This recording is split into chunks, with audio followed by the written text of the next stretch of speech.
o'clock. I'd like to welcome everybody to Logan County Fiscal Court this morning. And before we start the court, we have a word of prayer. And we need to remember everybody in our community that's got a need this morning. And that being said, Jason, would you do our prayer this morning? Yes, sir. Dear God, thank you for this day that you've given us. Thank you for another opportunity to come here and conduct business of the county. And as we conduct it, just give us all the wisdom and guidance that we need to properly conduct it. And thank you for everyone that's here today in attendance, and just bless this meeting, bless each and every one of our families, and lead, guide, and direct us through the rest of this week. In Jesus' name I pray, amen. Amen. Okay, let's call the meeting to order with pledge to the flag. I pledge allegiance to the flag of the United States of America and to the republic for which it stands, one nation, under God, indivisible, with liberty and justice for all.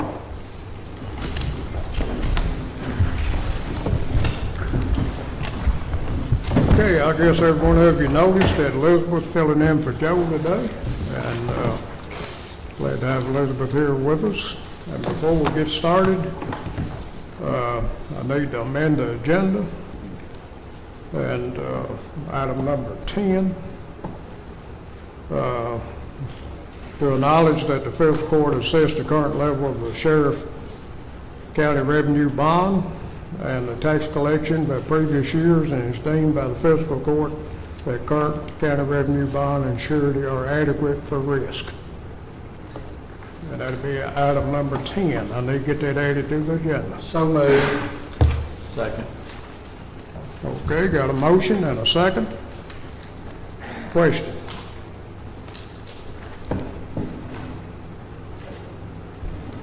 Okay, not hearing any, let's have roll call. Davenport, Yes. Wright, Yes. Harper, Yes. Kyle, Yes. Bolden, Yes. Chick, Yes. Okay, next item of business is to approve the minutes from the previous meeting. Judge, move to approve the minutes as presented. Second. Okay, got a motion and a second. Any question?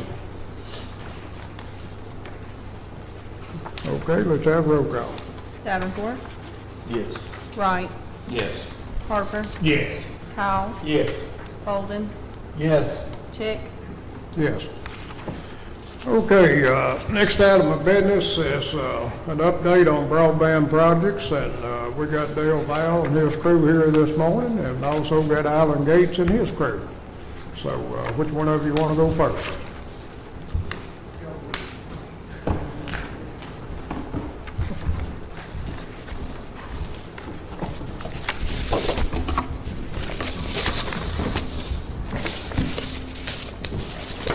Pass those around. I hope there's enough there.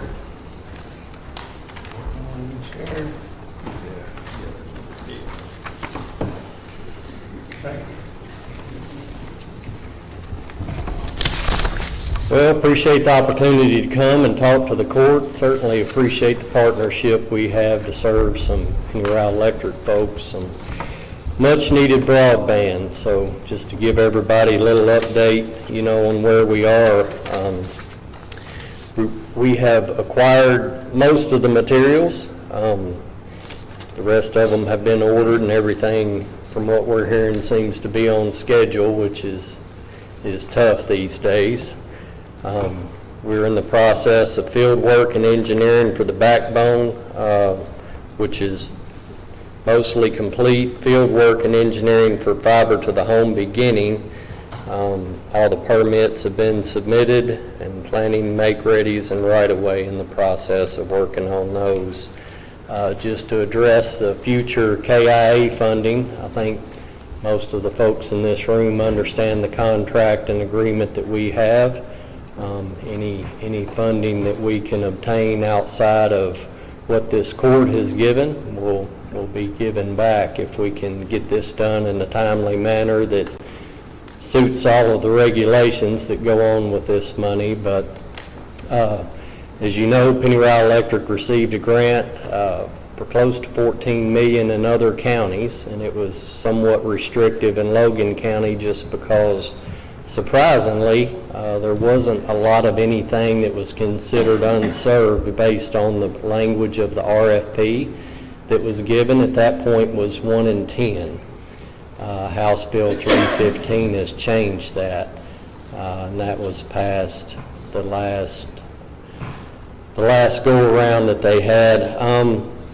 So that number will be less than 25 and 3, so there's $210 million available in that fund, and we will be going after the full amount for Logan County moving forward. I think I have heard that that application will open in September. So hopefully the timeline works out well. I'm hopeful that the KIA is a little more responsive on now that the state has opened up a division of broadband, that gets out in a little better time frame than the last go-around. So where are we? Our bid seems to be going on schedule. As you may know, we're already working with 6 other counties, so we have a really large build that we are in the process of doing. You know, our build in Logan County is more of the southern part of the county minus the Logan County telephone area.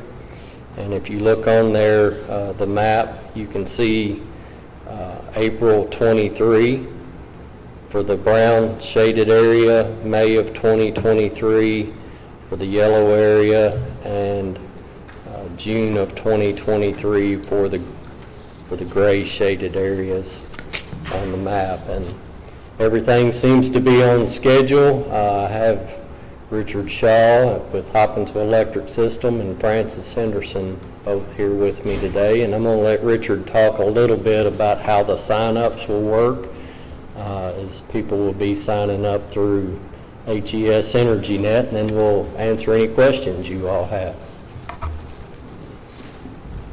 Thank you. Good morning.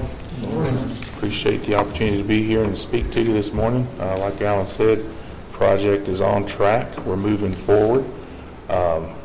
We've got some dates here. We use our website that we communicate with. Of course, we use several methods to communicate with the public. Once we get a little closer, we'll do social media, of course. But we do have our website, goenergynet.com, which is our best information and most up-to-date information. We'll get the Logan County information on there and updated as soon as the engineering process is finished. You know, we have some dates here, but we'll have a little more detailed information where people can actually go to the website. They can put their name and address in. We'll tell them when that would be available. And then if they'll give us their contact information, we can keep them updated. You know, we certainly don't spam them, but we want to let them know when we're getting ready to start construction and when they can sign up. And then the process is very simple, to just come to the website and sign up, or we'll send them information to get signed up once we're ready to start in those areas. We are the marketing and the customer service, so we call us, we can help them, so they should contact us if they have questions beyond what the website can answer, and we'd certainly be glad to help or answer any questions they have. Any questions for us? So, Alan, I guess on the, or Richard, whoever can ask and answer it, on the next round of funding for AI, is there anything Logan County needs to do in helping with the application? Should we be submitting the application ourselves, or are we just, what do we need to do? I don't want to just assume that you're taking care of it. Yeah, so you have to be the ISP, Internet Service Provider, to put in an application. So Penny Ryle and Hopkinsville Electric will be the ones that put that in. What we will need is, when we get down to the application, is just a letter of support. And I think everyone knows what a key part Jason Petrie has served in getting this up and going, and he certainly represents Logan County, so it's great to have him up there working for us. So any conversations that could be had with Jason would be great. I think he's in a good spot. I really feel like the first round was hard, and Penny Ryle got the second largest award out of Kentucky. So I think we had a really good application, and we will follow that same process and hopefully have the same amount of success, if not more. But going through it once, we feel like we're in a pretty good spot. But if there is anything that we need, I promise you, we will be reaching out. Yeah, absolutely. Okay. Yeah, let her support any problem, just let us know. That's pretty easy. Yeah, it's pretty easy right there. Right there, right now. Well, that was the impression I got when I talked to the people at the state, that the provider would be the one that apply for that money. And I've already talked to Jason Petrie, and he pretty much said that too. The good news is, you know, and it's the same way for Dale, being TVA served, and TVA is our regulator. As far as the state goes on an electric side, we are in a much better spot than the folks that are under the PSC regulation, because they have been behind somewhat. So, you know, Penny Ryle and Hopkinsville have been kind of setting with a shovel-ready project to where we've had materials acquired and we have contractors in place. We have approval from our regulators. So, you know, just getting boards and governing bodies in a position to where they're thinking about how to serve broadband and getting their minds wrapped around how in the heck are we going to pay this money back we have to borrow. We're way ahead of that curve, so I think it helps us with the money. But beyond the $210 million that's coming to the state, there's way more money coming to the state through the infrastructure bill. I don't think we'll ever dip into that money. I think we'll be way ahead of that based on what we're seeing right now. But there is more money following what is up there right now. So we think we're in an awful good spot.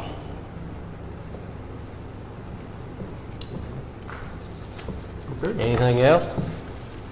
We appreciate y'all and your board for investing in the community like you are, and it's just, like y'all got a good plan, so I'm excited for people that don't have internet. Well, we are too, and we couldn't have made this happen without the help from this court and others. You know, you get these 2 or 3 customers from mile areas, and the math doesn't work. So we're thankful. And you did say most of your equipment has been secured for this building. Yes. So getting equipment and getting parts is not a problem for y'all. The fiber is already good. You know, are there some trinkets that we have left? There's a lot of things that go into this. We do. It's all been ordered. They're telling us it's on schedule, and that's really all we can go by. We haven't seen a delay yet in our build processes, so I think we're in a pretty good spot, as good a spot as we can be in. Now, you know, the money that you all gave us a head start on acquiring that. And if we had waited, because the floodgates are opening on this money, if we didn't have that head start, we would be in not a very good spot to acquire material or contractors. So the money that was given by this court has been a huge help. I don't know if you realize how much that did help us. Good. Okay. Well, thank you again Appreciate y'all. for coming. All right, Thank you. thank you guys. Thank you. Okay, Dale, can you type it? What they said, thank you.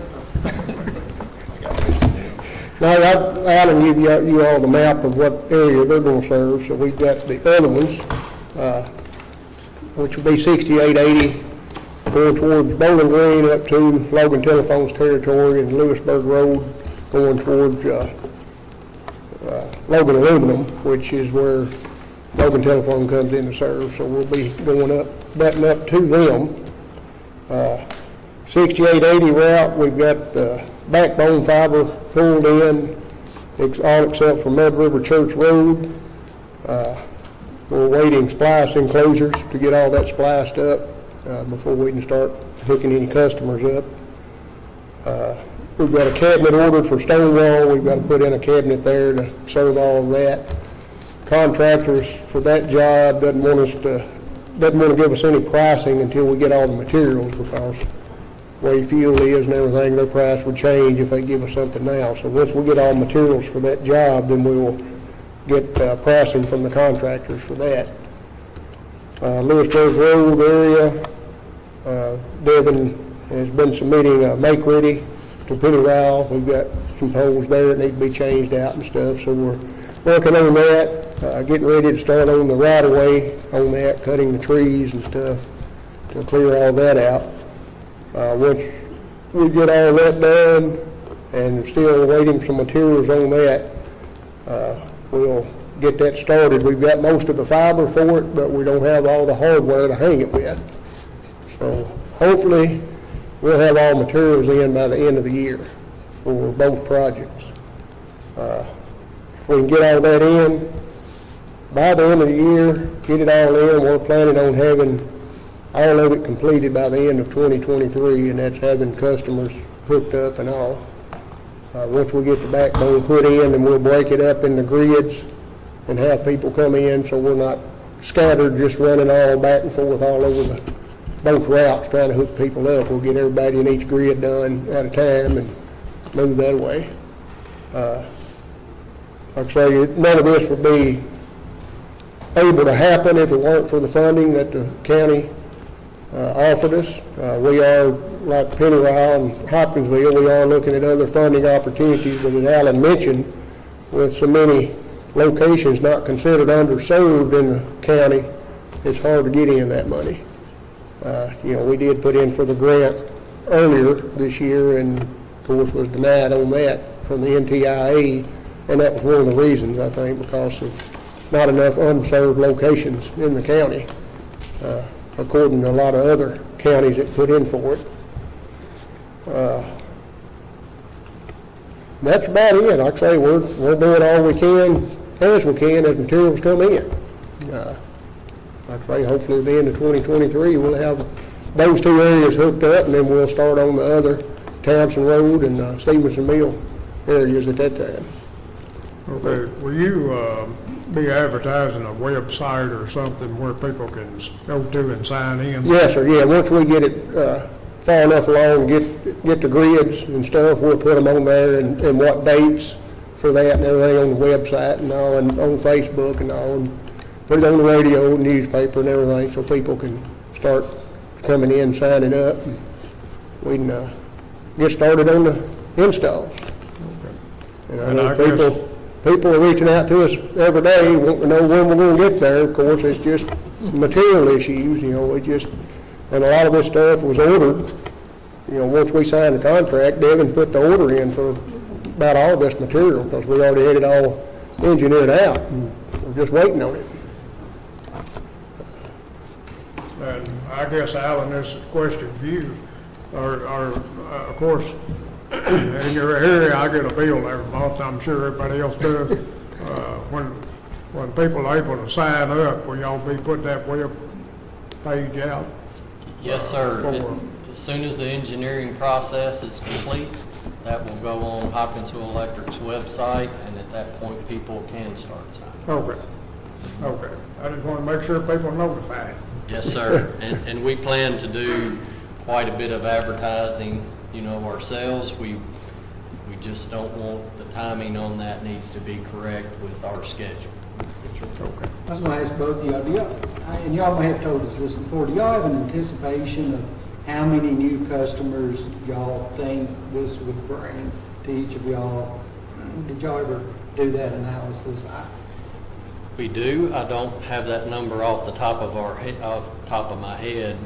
We considered everything at a 40% take rate, which could be higher than that in the areas that we're serving. Yeah. Especially, Well, on ours, when we were putting in for that NTIA grant, Devin and his team went door to door, getting signatures to turn in for that, and we probably had, 90% of the customers out of 600 possible customers, 90% of them signed that, saying they wanted the service, so. 540. Yeah. So, Yeah, some which leads to my question, you know, like, y'all obviously would, this has nothing to do with the court, but you're gonna have more staffing that y'all will need to service that, you know, obviously, which is a good thing. So it's the economic side of things. It's good for the county that, you know, y'all are employing more people and they're good jobs and so that's just another plus that comes Yeah. from this. Mm-hmm. And I know there's been a couple areas where y'all been like, well, we can't take care of that, can y'all take care of that? So I appreciate y'all's partnership and working together and figuring out how we can cover everybody, and then that makes more sense for y'all, makes more sense for y'all. Well, that's the main goal, Holly and I discussed and everything. Our goal is to get everybody in the county served and, you know, the best possible, cheapest way to do it. And, you know, that's the end goal there, so. I know y'all worked hard at it. I mean, all we've done is push some funds your way, and y'all had the vision, y'all do all the work. I know it's a lot of work to get all this together, and It's just the aggravation of, you know, the lead time on material. yeah, that's right. If I order a network switch today, it's a 12-month wait time for me too, so. Yeah. We long will be up here asking y'all to update everything, and y'all be asking for more money. Time goes by pretty quick. Well, that's the I pleasure. remember when y'all did that 20 years ago, that Of, wasn't no good no more. Well, I hope it's a couple faces besides Dale and myself. Yeah, at that time, in 20 years, I hope so, yes. Well, we thank you for your service, we appreciate that. Appreciate you. Yes, sir. Thank you all. Thank you very much. Okay, thank y'all for being here this morning, and thank you for the good reports we got. And we'll move on then, and feel free to go and come as you want to go, okay? Next item of business is the bill list and the supplemental bill list.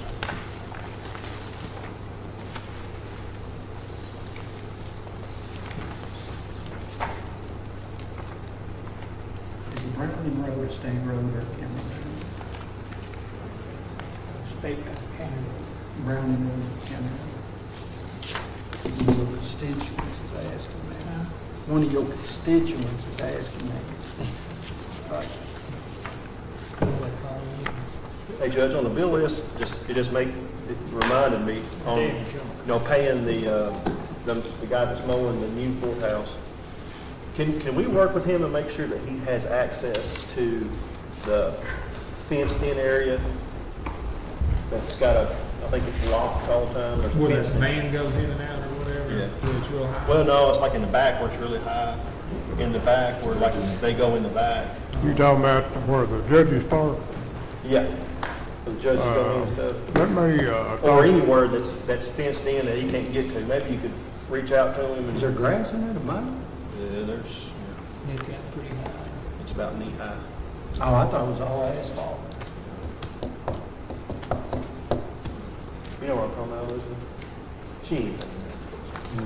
okay, I- Position. Give us a job. In the courthouse in the back, there's a fencing area, got some grass and stuff, right? Like there's some. Where Judge Williams and Where they park. Yeah. There's some landscaping, but I don't know that it's grass. Is it grass? I mean, there's like mulch and some bushes. Well, there's grass growing in the mulch too, but. Well, then that might be what the issue is. So okay, you're saying well, get it in we can there? get that taken care of. Well, Yeah. there's a what, talk to me after this. All right. the secret number. Yeah. Well, I don't want to say it. Yeah. You're live stream, so don't be. No, all I'm saying is we need to make sure, I think maybe the holdup could be that he can't get in there. So we need to make sure he Well, I just talked to him last week about one or two areas over there. And basically, I think he was trying to mow, trying to get caught up, said the rain had happened. And he was mowing on a busy day over there. Yeah. Well, Thursday's not a good day to mow, I say that. No, and I told him that. I told him he need to get there before it opens or wait till it closes. Okay. I thought That's the only reason, I'm just gonna make sure he has access to Yeah. mow and stuff. So anyway, I'll make a motion to approve the bill list and supplemental as presented. second. Okay, we got a motion and a second to approve the bill list and the supplemental bill. Any questions?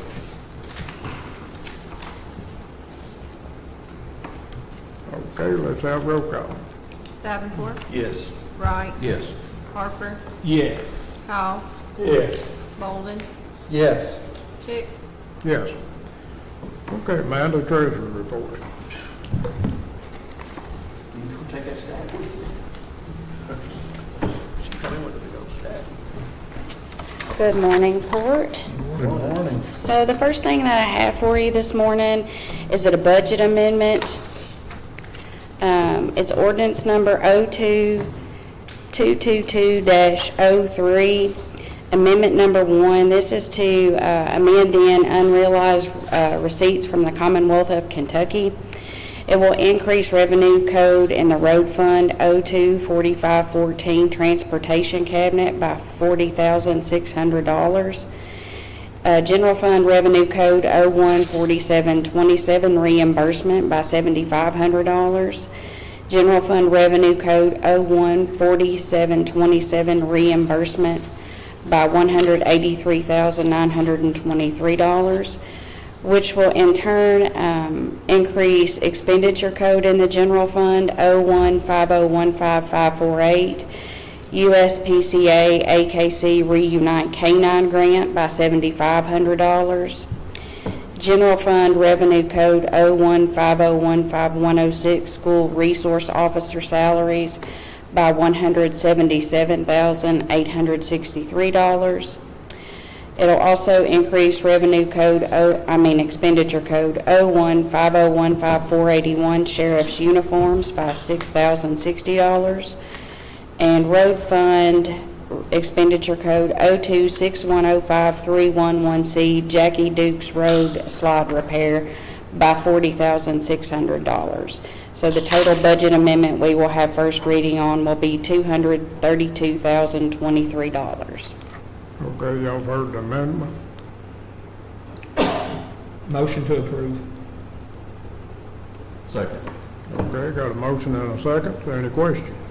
Yeah, so question on the reimbursement from, I'm assuming from the state for $183,923 is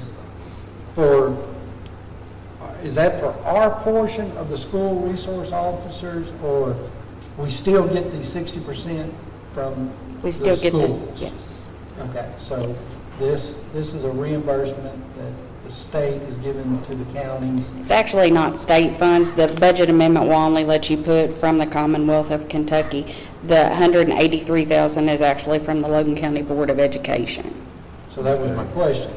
You're not getting any more money. No, This is all you're getting. this is their 60%. That's what I was getting at. Yes, sir. We're getting this plus the 60% from the This is their schools. This is 60%, it. yes. Okay.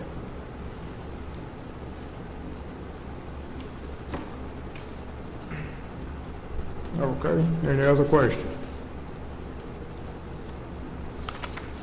Okay, let's have roll call. Davenport, Yes. Wright, Yes. Harper, Yes. Powell, Yes. Bolden, Yes. Chick, Yes. Okay, and I do have several cash transfers today. The first cash transfer will be $300,000 from the Occupational Net Profits Tax Fund to the General Fund.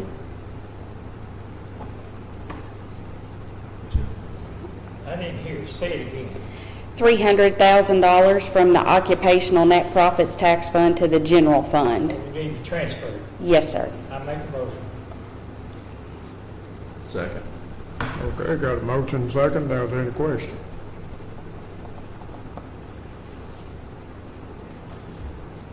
Okay, let's have roll call. Davenport, Yes. Wright, Yes. Harper, Yes. Powell, Yes. Powell, Bolden, Yes. Chick, Yes.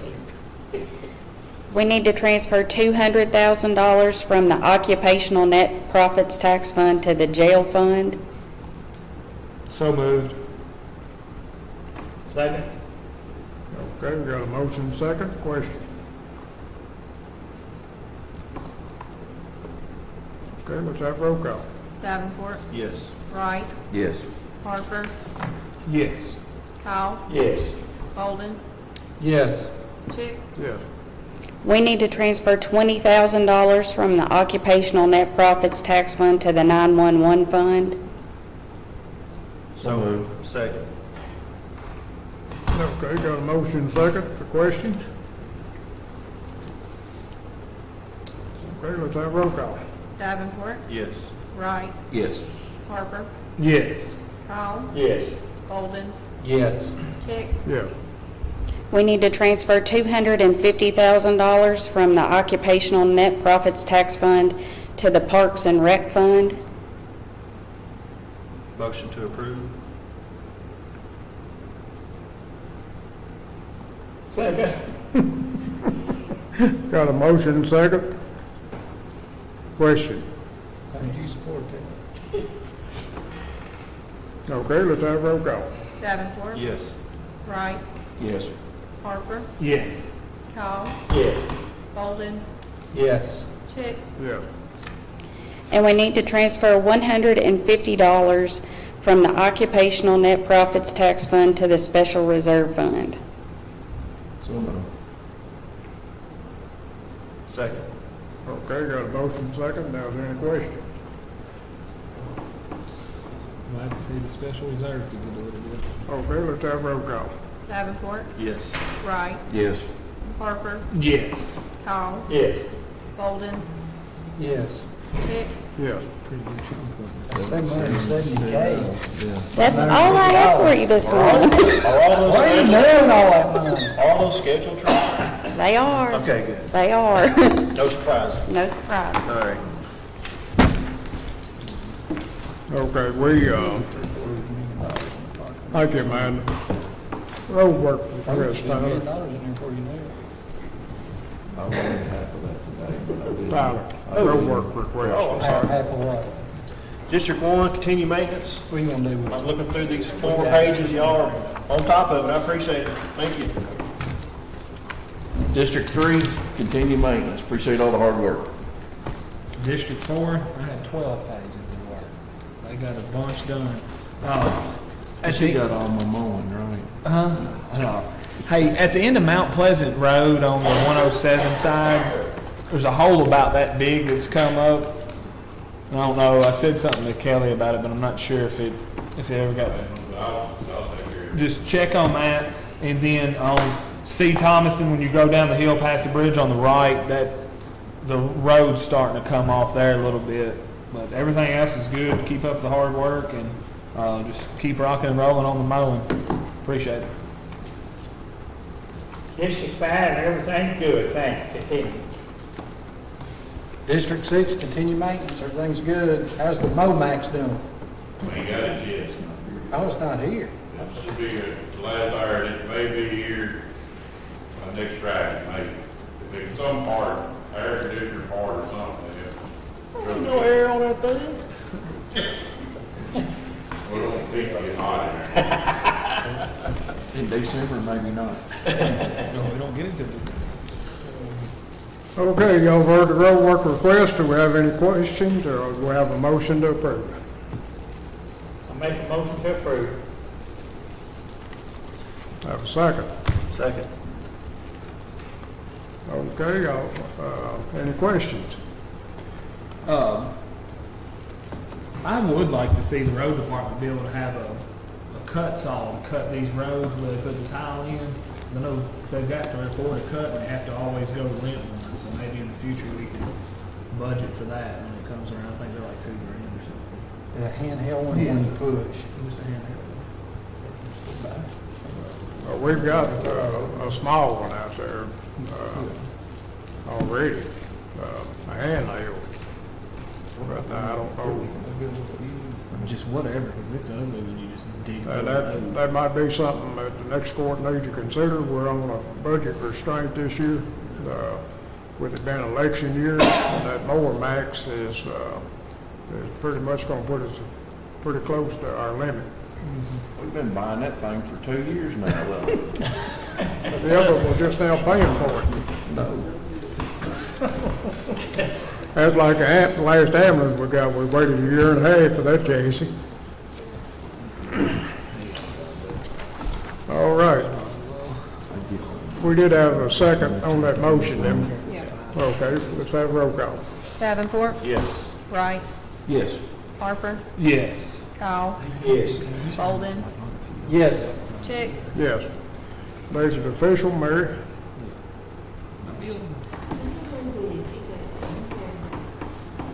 Anything on the building? Ain't heard anything, I need to call over there. I'm sure that it's in design. I did get a message right after court from Sharp that said he was taking a couple of weeks vacation, so. All right, Stacy.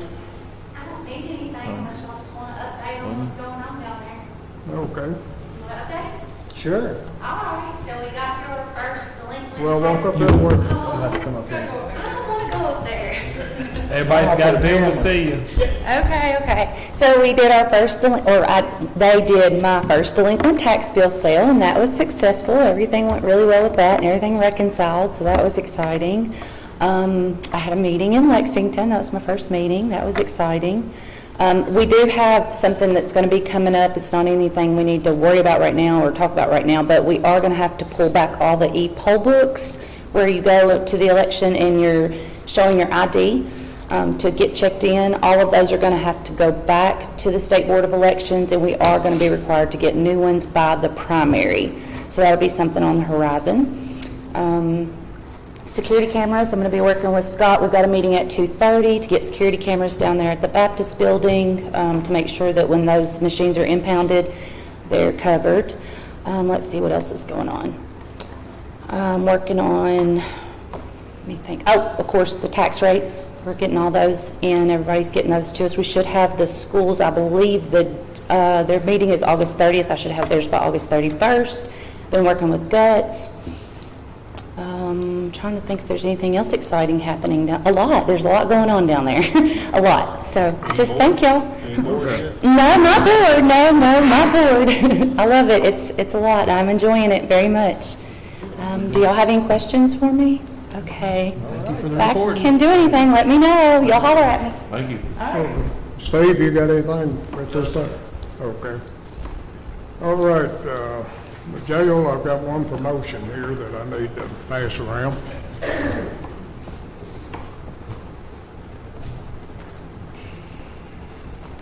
And that will be to make that retroactive.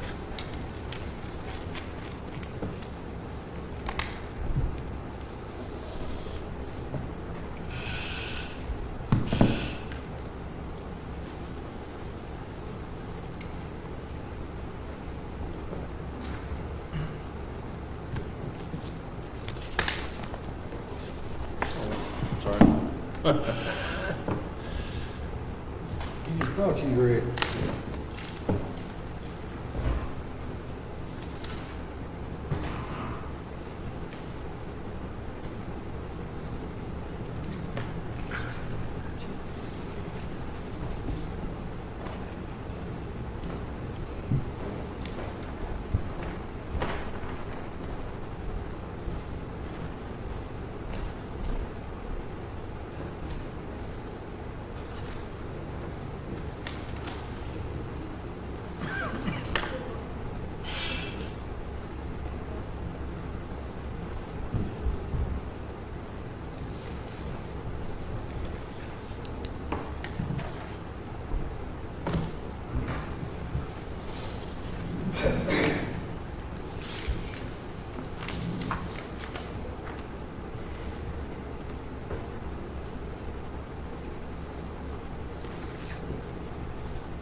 Make a motion to approve the personal action request for Gary Martin. Be going from Schedule LC-DC-1S4 to LC-DC-1S6 with 2 years credit experience. Retroactive to August the 11th, 2022. Second. Okay, got a motion second on the personnel request. Questions? Okay, let's have roll call. Davenport, Yes. Wright, Harper, Yes. Powell, Yes. Bolden, Yes. Chick, Yes. Okay, I've got one more here on a new hire at the road department. He's going to go to work for us part-time, giving him a few years' experience. As y'all know, we lost one of our seasonal guys due to an issue, and I need to get that approved.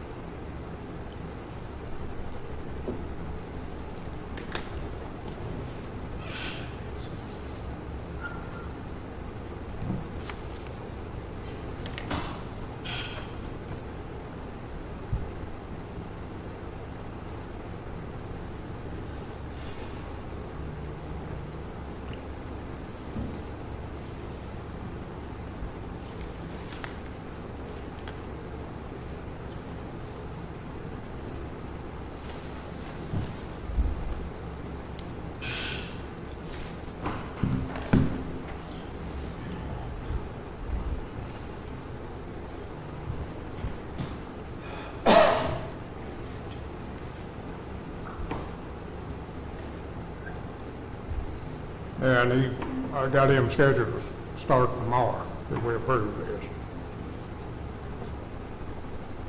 Or I think it's tomorrow, isn't it? Pay week.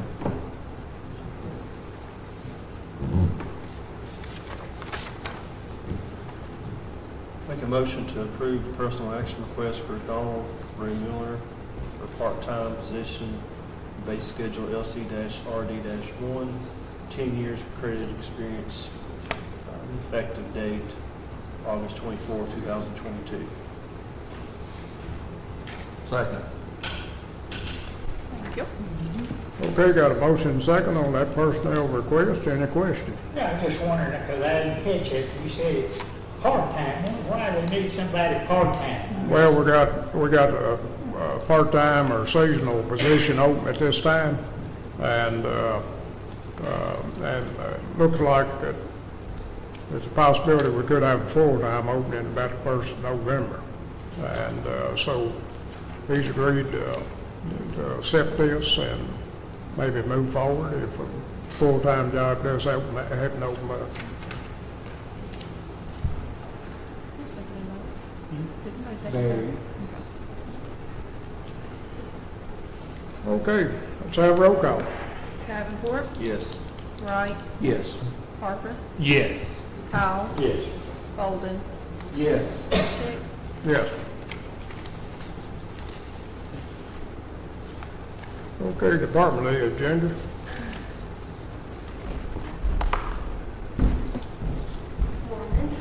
how are y'all? I am needing to do some work at the Auburn site and also the Lewisburg site. I'm needing to get some battery backups put in at the Auburn site. We are on a generator with Logan Telly, but I need to make sure that we have the battery backups in place to keep it on until that goes on. And then we're going to have to put another air unit in at the at the Lewisburg site. So I just wanted to get permission to get quotes on that and start looking into that. Okay, the Lewisburg site there, wasn't that pretty recent? It is a stand-up air unit that we bought at like Walmart several years ago, but we're trying to keep the equipment as cool as we can, so it'll work for right now, but that's something that we're looking at. Both the projects will be under $5,000 apiece, so. I don't know that we have to make any. No, I just wanted to kind of put it out there. Where are we at on the towers as far as talking with landowners or? Well, I know Derek was doing some work on looking into equipment and seeing, we did take some look at some things. Of course, I was off for a week with COVID, so we're trying to get back on that moving. But we are looking at, we had information possibly about a site right there next to Lewisburg's Fire Department, the substation. Okay. And so we were doing some looking at that. We looked at one on Mortimer Road, different things like that, trying to find out. And most of the land down through there is Roby's, so we're trying to figure out our best location, that way we can go to them with what we think is best. But we are still looking into that and working on that. So the tower site of the substation will give us. I told Derek just to look and see what he thought. Yeah. Because if it's not, even though the land is right there next to the fire department, which is a good deal, but if it's not going to give us the coverage we need, I'd rather spend the money somewhere else. So I told him to look at it. Mm-hmm. That is a good spot there, but it might still mess up around the lake, so. I think he's still trying to look at the one on 106 too. Well, and I know that we've been talking, we tried to talk to Todd County. They're going with some of the, they're going to be using Derek too, so we thought maybe we might be able to do some working with them on some of their sites and us help them with some of our sites, so maybe it will help with more coverage. Anything we can do to help each other, the interoperability will, and of course with interoperability comes grant availability and things like that, so. That sounds good. Yeah, sounds like a real partner. Yeah, I Hopefully mean, all the ball will get rolling quick. yeah, we're doing all our looking. Of course, we're on that, until January, kind of. I'll be glad Me to too. talk about that. I know, me too. But we'll just roll with it. And if anybody has any questions for me, Thank you. okay. Appreciate it. Thank you, guys. Thank you. Okay, Sue Carroll, you got anything? Okay, Nathan? Good morning. Just a couple things besides the wood abatement bids coming up later. So this is not 100%, but we're working on the Logan County Free Days. As most everybody knows, the transfer station burned, and the updates I continue to get are difficult.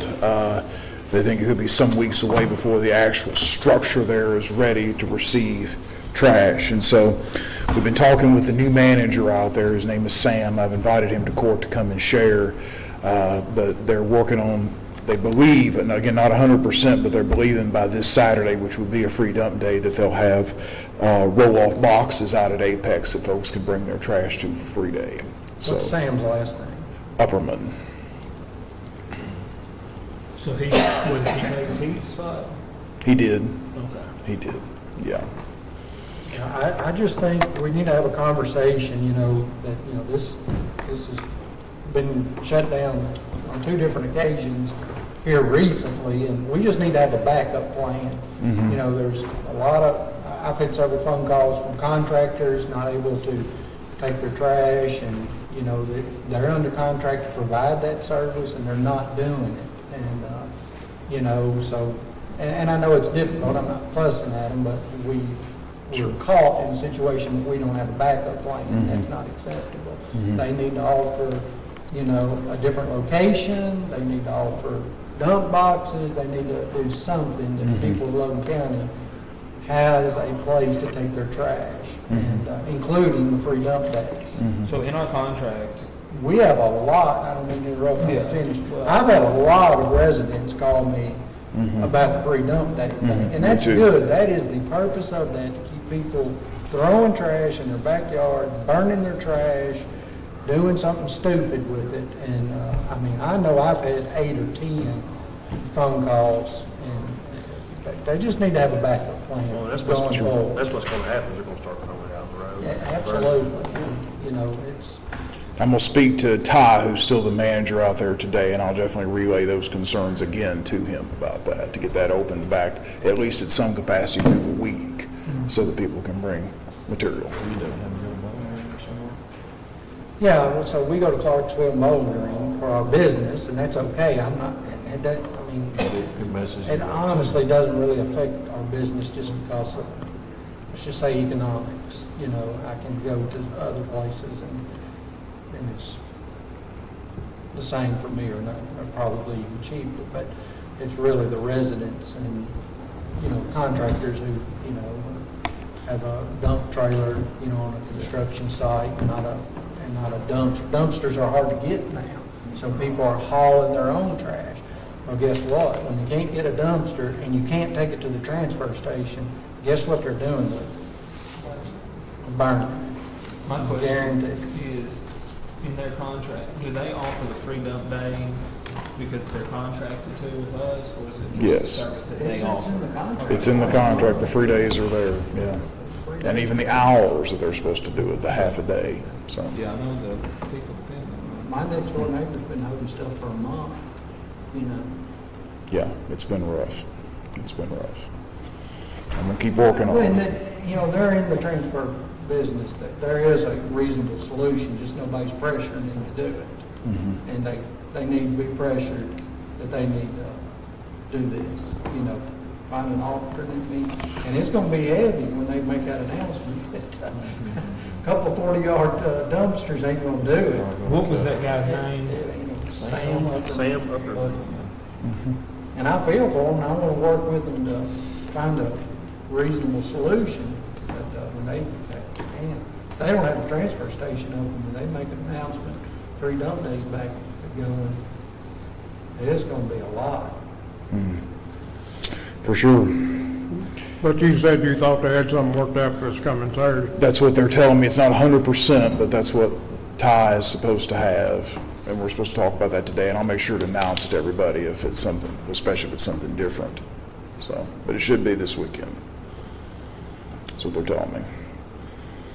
So, and nothing else on that particular item. One other thing I'll mention is I would like to do another e-waste, e-scrap day before the end of the year. And so I'm looking at the late October, early November timeframe, and I've got to nail down some things with the contractor. He's been slow getting back with me, and he's the one we worked with last year is still probably the cheapest, best way that I can find. I've been looking around and I haven't found anyone better. And so the reason I bring this up is just we may need a school group again to get some help out there with the.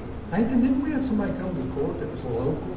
Yeah, that's who he's talking about. That's who I'm talking. Yes, sir. That's who I'm talking about. Yeah, So yeah. that was who did the last time. Yeah, and we'd be looking to work with him again, if possible, but just saying, it just may need a school group, or again, depending on how these litter abatement bids go, I might could talk to them about it as well, but I just wanted to kind of put that out, not for anything today, but just to let you all know that that's something I may need from the court if they would That's cool. be able to do that. It worked good last time. It did, it worked, the band, Russellville band did great. Money into the local community as opposed to hiring a contractor. Yeah, that'd be fine with me, it worked great, so. Anytime soon, we're gonna have power, give it away.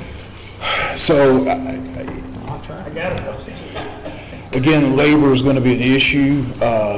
Pretty much anybody you get out, it's hard. I mean, it's just hard work. It's wet. It's really hard to get, like a school group, I don't think I could do that with something like that because it's just so heavy and so much difficulty. That's my main issue right now with that. And I'm just hoping, again, I'm not sure how to go, but I have a grant that pays $4,000 every fiscal year for that. And I might be able to spend most of it if we do a spring event instead. But if there's big, just spend it then, when I might have help with the labor a little bit better, just to kind of, so. But if there's really a demand to do one in the fall, and I have been getting a few calls about that, we could see what we could do.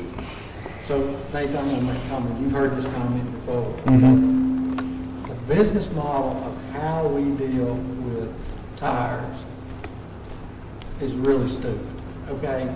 It is absolutely stupid that we have somebody over here, we're in the same predicament as the free dump day trash. Somebody's going to end up doing something stupid with tires because they have to wait forever That's right. to do something with them. I just put a new set of tires on my truck, paid $32 in environmental fees, okay? Went to the state. And then what they do with that money is they say, well, Logan County once every other year, every 3 years, whatever, we're going to send you money for a free dump day. There has got to be enough money. There's a number of tires that are sold in the state of Kentucky to put up sites around the state that people can take their tires. They are paying the money, they're paying the stinking money. I mean, I understand prior to doing this that we needed 20 years to get caught up to all the tires around everywhere that no fee was charged. But these fees have been charged for years. I mean, as long as I can remember buying tires.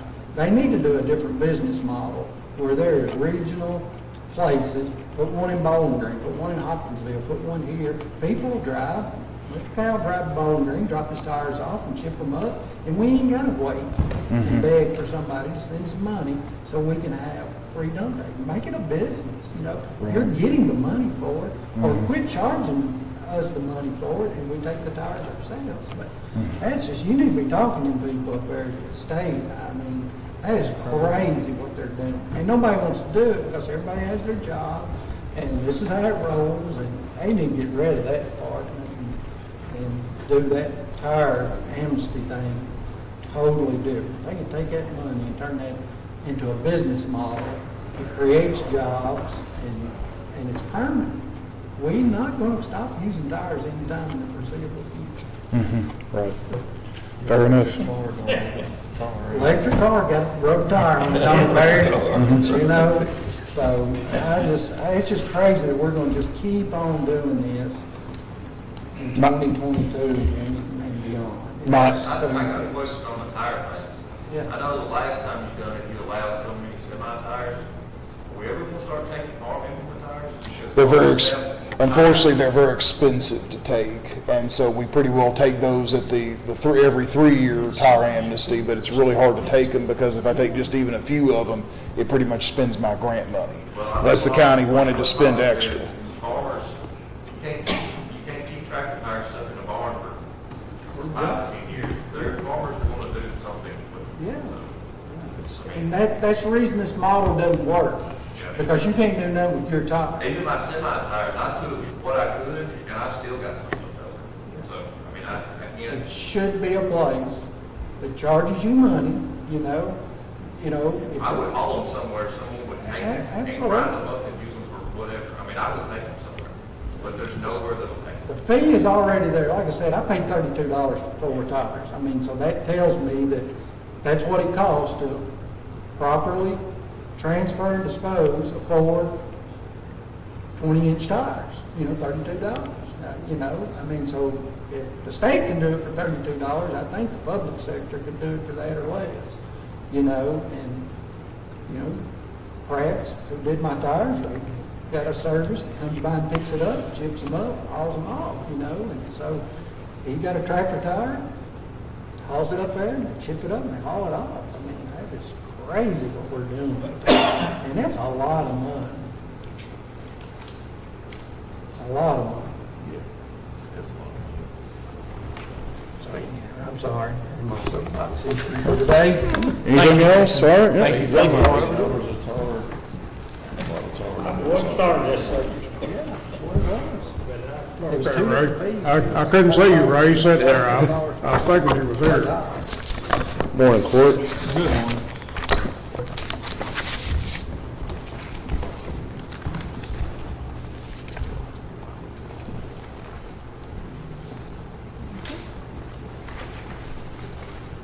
Thank you.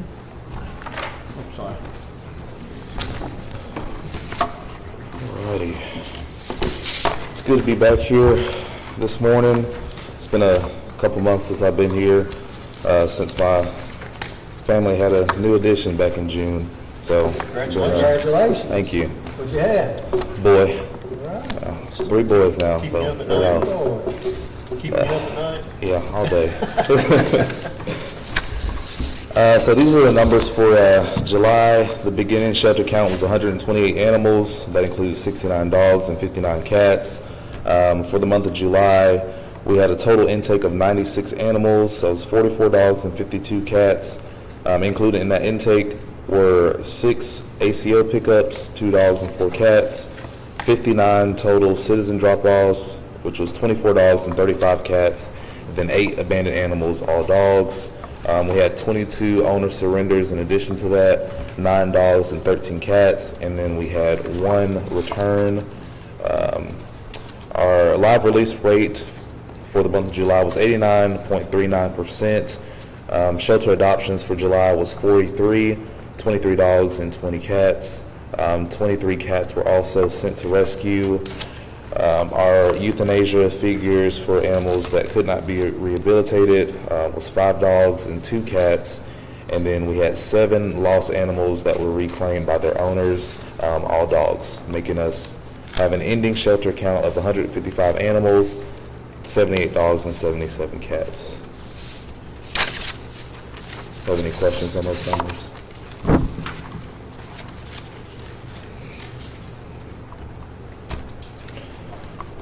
All right, I want to move on to obviously the biggest thing that the shelter has gone through recently is our puppy mill rescue that took place on the 1st of this month. We took in 102 animals plus 15 newborn puppies from this puppy mill. 33 of those animals plus the puppies were sent to rescue thanks to Bowling Green Shelter and Butler County Shelter. They helped us a lot during that. 55 of those animals were either adopted or fostered in just 2 weeks' time. All of our small dogs will be in homes by the end of this week. The only things that we have left are 3 Huskies and 4 German Shepherds that we are looking to get adopted or sent to rescue. All of these dogs from this rescue have been spayed or neutered, received heartworm preventative, flea and tick treatment, given their rabies vaccines for a year, and received their booster shots. We want to give a big thanks to Dr. Todd in the Logan County Animal Clinic for him and his staff working overtime to get that done. I mean, that was a lot of dogs in a very small amount of time that him and his staff were able to get vetted. Also thanks to all the volunteers and the donors that we had through these past 3 weeks. We had an overwhelming amount of support from the community, and I just want to thank everybody for that, everyone who reached out to us. Sent us a bag of dog food. Every little bit helps. This was a lot to take on in a small amount of time, and I think that our staff and our volunteers did a great job in keeping that under control and being efficient with it. If you look at those pictures that I've attached to those packets, those are just going to be some of the doors that are in our interior kennel area that are either broken or damaged by rats. If you look at the, I believe it's the 3rd picture there, there's stuffing inside of that door that the rats get into and make beds out of, and it basically eats away at the door and it doesn't allow us to close it. It has to do with our ventilation issues and also being able to keep it cool in there during the summertime. In the wintertime, it's a problem as well, trying to keep it warm in there for the animals. And not only for that, our units are getting overloaded because they're constantly running, trying to keep the temperature regulated in there. So that's just something that we're going to have to look at. It's been like that for a while here. We've got a couple other things taken care of in the meantime, but those doors are going to have to be next on the list to be replaced.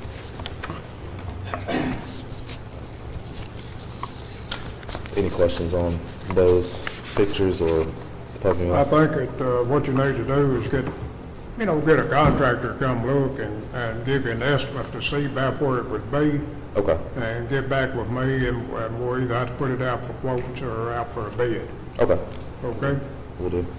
I've been wanting to do this ever since I've been on the court. I'm gonna go off the court, still wanting to do it. I don't know why we don't tear the whole thing down and build a $2 million out there.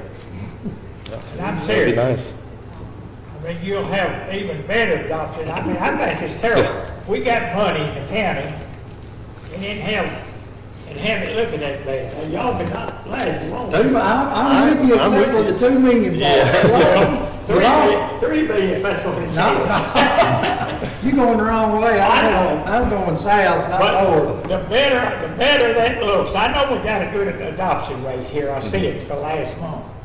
But the better any of them looks, you just have more people going to stop and say, well, they probably got what I want. Yes, sir. I agree. I've said my piece about that, but I've been on that since I've been on here. And I think that we're in a great position, better position than we ever have been, and to start moving forward with plans for a new building. The shelter has raised close to $90,000 since January for a building fund, and we have about $50,000 in another fund to use for new equipment to go into that building. Our projected goal at this point is a $500,000 to $600,000 building that encompasses our needs, and we want to have it in operation by September 1st of 2023, if that's feasible. Some of the things that we need for this building, it needs to include an in-house spay and neuter clinic and also room for boarding, as we want the shelter to be self-sufficient for years to come. We rely on donations now, but moving forward in the future, to be able to say, hey, this month, we have this for our budget, we can spend this much on this, we will be able to do that with our own budget instead of, relying on what-ifs with donations. Proper drainage and ventilation is also key to preventing disease and illness. Right now, we don't have that at all. We have 2 ventilation fans in our dog kennel area, only 1 works, and the drainage is subpar, to say the least. Animal welfare and the quality of life is always our main goal, and that's something that we want to keep in the forefront of our minds moving forward to a new building. So I actually wanted to just see where the court was at today. We can, like I said, we have $90,000 in our building fund. We can easily double that by the end of the year. We just want to know how much does the shelter need to put up for this building in order to have these plans in play. Mr. Powell wants to give you $2 million, so I guess there's a starting point for the conversation. And then he went to 3, so I don't know if we want to hear anything from Mr. Powell, but we know he supports it, right? Yeah, I do. I think this is a bucket we've been kicking down a path for a long time, and just we're past due on doing something about that building. Mm-hmm. It's in terrible, terrible shape. You said you got 2 ventilation motors, 1 works. Yes. We can go buy another one tomorrow, what I think. I don't know what that costs, but I mean, Well, remember, we had an architect working on that, and we were waiting for the Humane Society to kind of make a decision on which way it would go, and he was talking about doing a rendering of it. So where we're at as far as the board, we've got 5 new board members. We've got a lot of people volunteering to help. And so at our last meeting, we talked about, how much we thought we could raise. What could the board do? What could, the Humane Society actually put in? And so, we've got, like he said, a rough number in our head. We're thinking $180,000 is kind of where we're at, what we can actually put in towards the building. That's going to be, something feasible for us to do. We've got the feasibility study. We're going to look over it. We kind of got in our head what we want. And we're looking and hoping we can get an architect local to volunteer to give us a rendering. And then the board kind of put some pieces together to figure out exactly what we want. But we're to the property's to the point now to where we're going to have, even if we make a decision today to spend $750,000 on the building, we're going to be there for 2 more years. It's 18 months. And like he said, September 1st, 2023, that'd be amazing. That's 12 months. That's a pretty tight deadline, but how much more money are we going to spend on that facility before we make a decision to build another? I didn't spend another nickel of it, other than just maintenance. If doors broke, needs to fix it. If our air unit's out, needs to fix it, but I'm not spending any money whatsoever on that building. I've said that before. That's right, I said to Y'all asked for $10,000 to build a new ramp on it, and I'm not voting for it. I'll spend $10,000 to build over down. Because, like our average electric bill is $1,000 to $1,200. Nothing there is.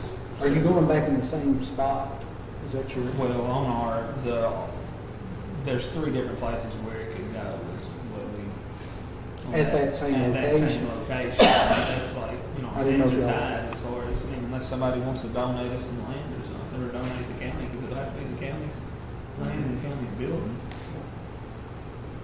I've said before, and I'll say it again, I have, if y'all are doing what you're doing, you got a board set and it's active, and y'all come up with $180,000, I'm 100% supporting $500,000, $600,000, to that, so it's a, 2/3, 1/3 situation ratio right there. That shows a good effort that you have an active board and y'all are moving forward in the right direction. Raising funds takes an active board, so I commend y'all for doing that. But You know, I have no problem, just speaking personally, I have no problem committing $500,000-$600,000 on that. That's not counting land acquisition if you decided to go elsewhere.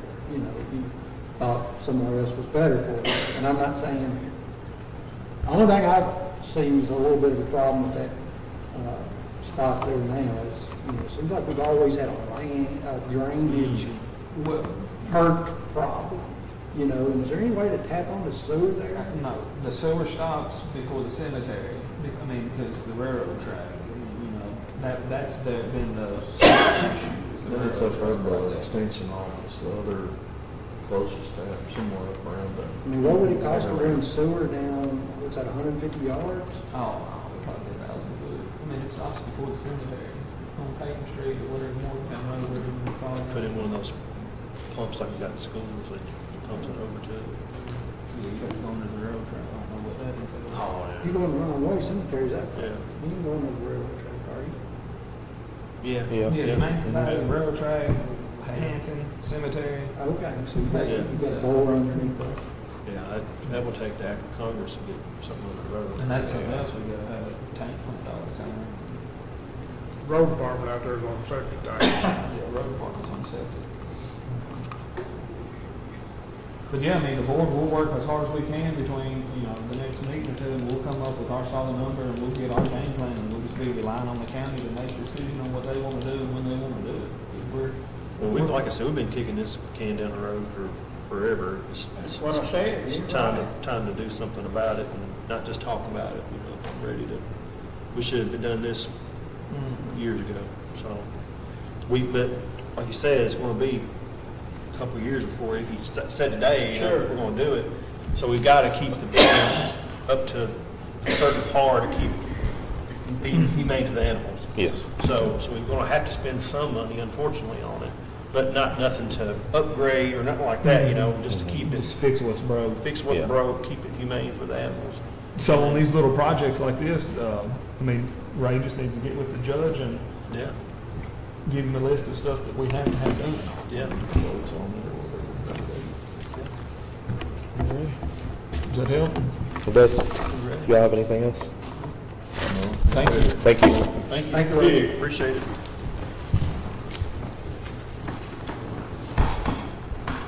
Okay, I think that's all the directors. Judge's announcement for today. You should have a pamphlet in your folder this morning, September the 6th at 4:30 p.m. The Logan County 4-H FFA Youth Hogs Show and Sale is at the Logan County Extension Ag Arena. And September the 17th, 2 p.m. to 7 is the dot trot at Lake Malone. Is there any other announcements anybody knows about?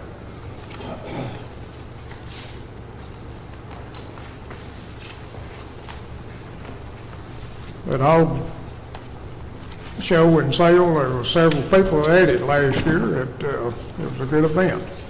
And I think I've been there the last 2 years. I don't know how many years I've been having it, but of course they're looking for support too. So, okay. This is the time we set aside in fiscal court. If anybody would like to address the fiscal court at this time, we ask that you come forward. You state your name and some vicinity of the county that you live in, and we ask that you do it at this time if you want to do it. Talk with the court. I've been on the agenda, but I had other plans for today, and those got canceled. But everybody knows me. Jonathan Epley, Jason's district, Lewisburg Fire Chief. Wish Ginger was still here, because I had some questions that I may ask her later. As y'all know, the radio issue without the whole county is not doing nothing but getting worse. There's been numerous times in the North Logan area. I was on one here a couple of weeks ago on Coopertown. I can't get out. I'm keying up, I can't get out. Call dispatch, they're telling me they can hear me, but if they're keying back up, I'm not hearing them. So, you know, if they can hear me, that's part of the problem solved, but if I can't hear them when they're answering back, then we still got an issue. I'm just wondering, which I know she said that apparently Derek's looking at site locations and stuff like that. I don't think moving to Epley Station is gonna help. You can put one at Epley Station, but there still needs to be another one down towards the Lewisburg area. I'm just kind of wondering, I mean, I think y'all through your radio committee, I'm wondering where we're at, because I've got people asking me, and I don't know. I mean, didn't Motorola, when they come in, didn't they do like site studies on where some of the best places would be? So I don't know why we couldn't use their site studies on possible locations, and then maybe in those locations go talk to the landowners like what they talked about doing. They did a coverage map too. Yeah. So I don't know why we couldn't pull them out and maybe bounce ideas off with them or something too, so. Well, I mean, like I said, I think we've done nothing but shown that we're ready to move forward. We did that a long time ago. I think several months ago, I said that we're ready to put out for bid, towers and equipment, whatever we need to do it. I don't know where the roadblock is and why that hasn't moved forward. But I don't either. with the court, you know, when we're here as a body of government, when we can make decisions, we've asked to move forward. But We got the funds to do it, right? And it's not just my area. I mean, I know people from down in the south end, the east, and the west, everybody's having trouble everywhere. But, and the majority of you may just be hearing from the north end, and that may just be because we're most vocal, but, you know, we had a motorcycle wreck down around Deer Lick. Nobody could get out. One of my guys had to use their cell phone to call in to give a patient report and all to the ambulance service, and we shouldn't have to be using our cell phones to do that. So, and it is a safety issue, and it just feels like every time I ask somebody, I just keep getting the same thing. Well, we're looking into it, and you have. Like I've talked to some of y'all, and you seem like you're ready to go, but I'm kind of wondering, like, what's the next step? Who do we got to put the pressure on? Like, who makes the next step on what we do? I mean, I'm willing to help out any way I can, but I got to have somebody tell me something. yeah, we're ready. I'm ready to do something. I've been ready to do something. We've made motions. We've voted as what all we can do as a court. But as far as when we leave here, what happens? You know, it's balls and ball getting dropped somewhere. I don't know. We need some. Was it 2 months ago? Two and a half months ago? Yep. Get the sites ready. We're ready to build. Today we still don't have sites ready. Well, I mean, this is nothing against nobody, but I mean, it ultimately comes back to y'all. I mean, y'all got to figure out who's dropping it outside of this room. So, like I said, I'm willing to help in any way I can, but I got to have a direction to go. So, County Land North Logan. it's all there at Epley Station, and like I said, we don't need it. We can put one there, but we've got to have something else. Lewisburg, 106 east, west towards Tri-County. We've got to have something out that way. So, and I'm even having trouble in smack dab city limits of Lewisburg. I can look up and see my tower, and it's still, when you key up, it's just beeping. I've stood beside a deputy at Lewisburg Park, and they could not. Yeah. They had to use their cell phone. Yep. And that's a huge risk right there too, when you have somebody like that having to use it. But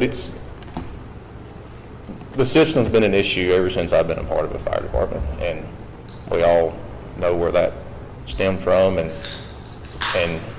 things that could have been done different, but we can't go back 12 years ago and change that. So, but I'm just asking that something. Yeah, I've talked with the terrible and those birds. I don't know.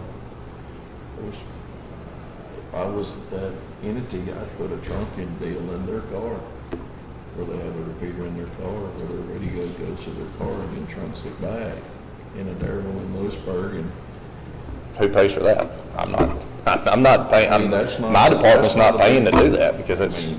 But that's not correct in the big issue. Correct. That is just a Band-Aid. Yeah. But it will protect that officer in his city. And that's not very expensive. We're not talking big money there. But you gotta get that municipality or whatever, that government to say, yes, that's what we wanna do. The mayor, Daryl's gotta say, yeah, that's what we wanna do. Lewisburg's gotta say, that's what we wanna do. And that is a Band-Aid fix for that city officer. Right. So, I don't know, if somebody can just get me some answers at some point in time. Everybody's got my number. If you don't, you know how to get hold of me. Because, like I said, I get reports all the time from my firefighters. Had radio trouble, couldn't get in, had to call dispatch. Is it always handhelds? No. There's been times I got a mobile in my truck, and I got a mobile in my F-250. There's times it's not getting out either. And we have times that sometimes in our fire trucks, now we did have Derek come down, look through all of our trucks. He found some coax issues, stuff like that. One truck had the wrong coax in it. He fixed all that, but it's not been the fix, most to say, so. No, I agree with you. I'm ready to move forward, but what do we do? What do we do? We've talked about it and made the motions. So is it like Derek's responsibility to look for these sites? I mean, I guess they were just reaching out to him for advice. For advice? Yeah. And that's what we hired him for, but he can't make that decision. Okay. Well, we got a radio committee that was working with Derek.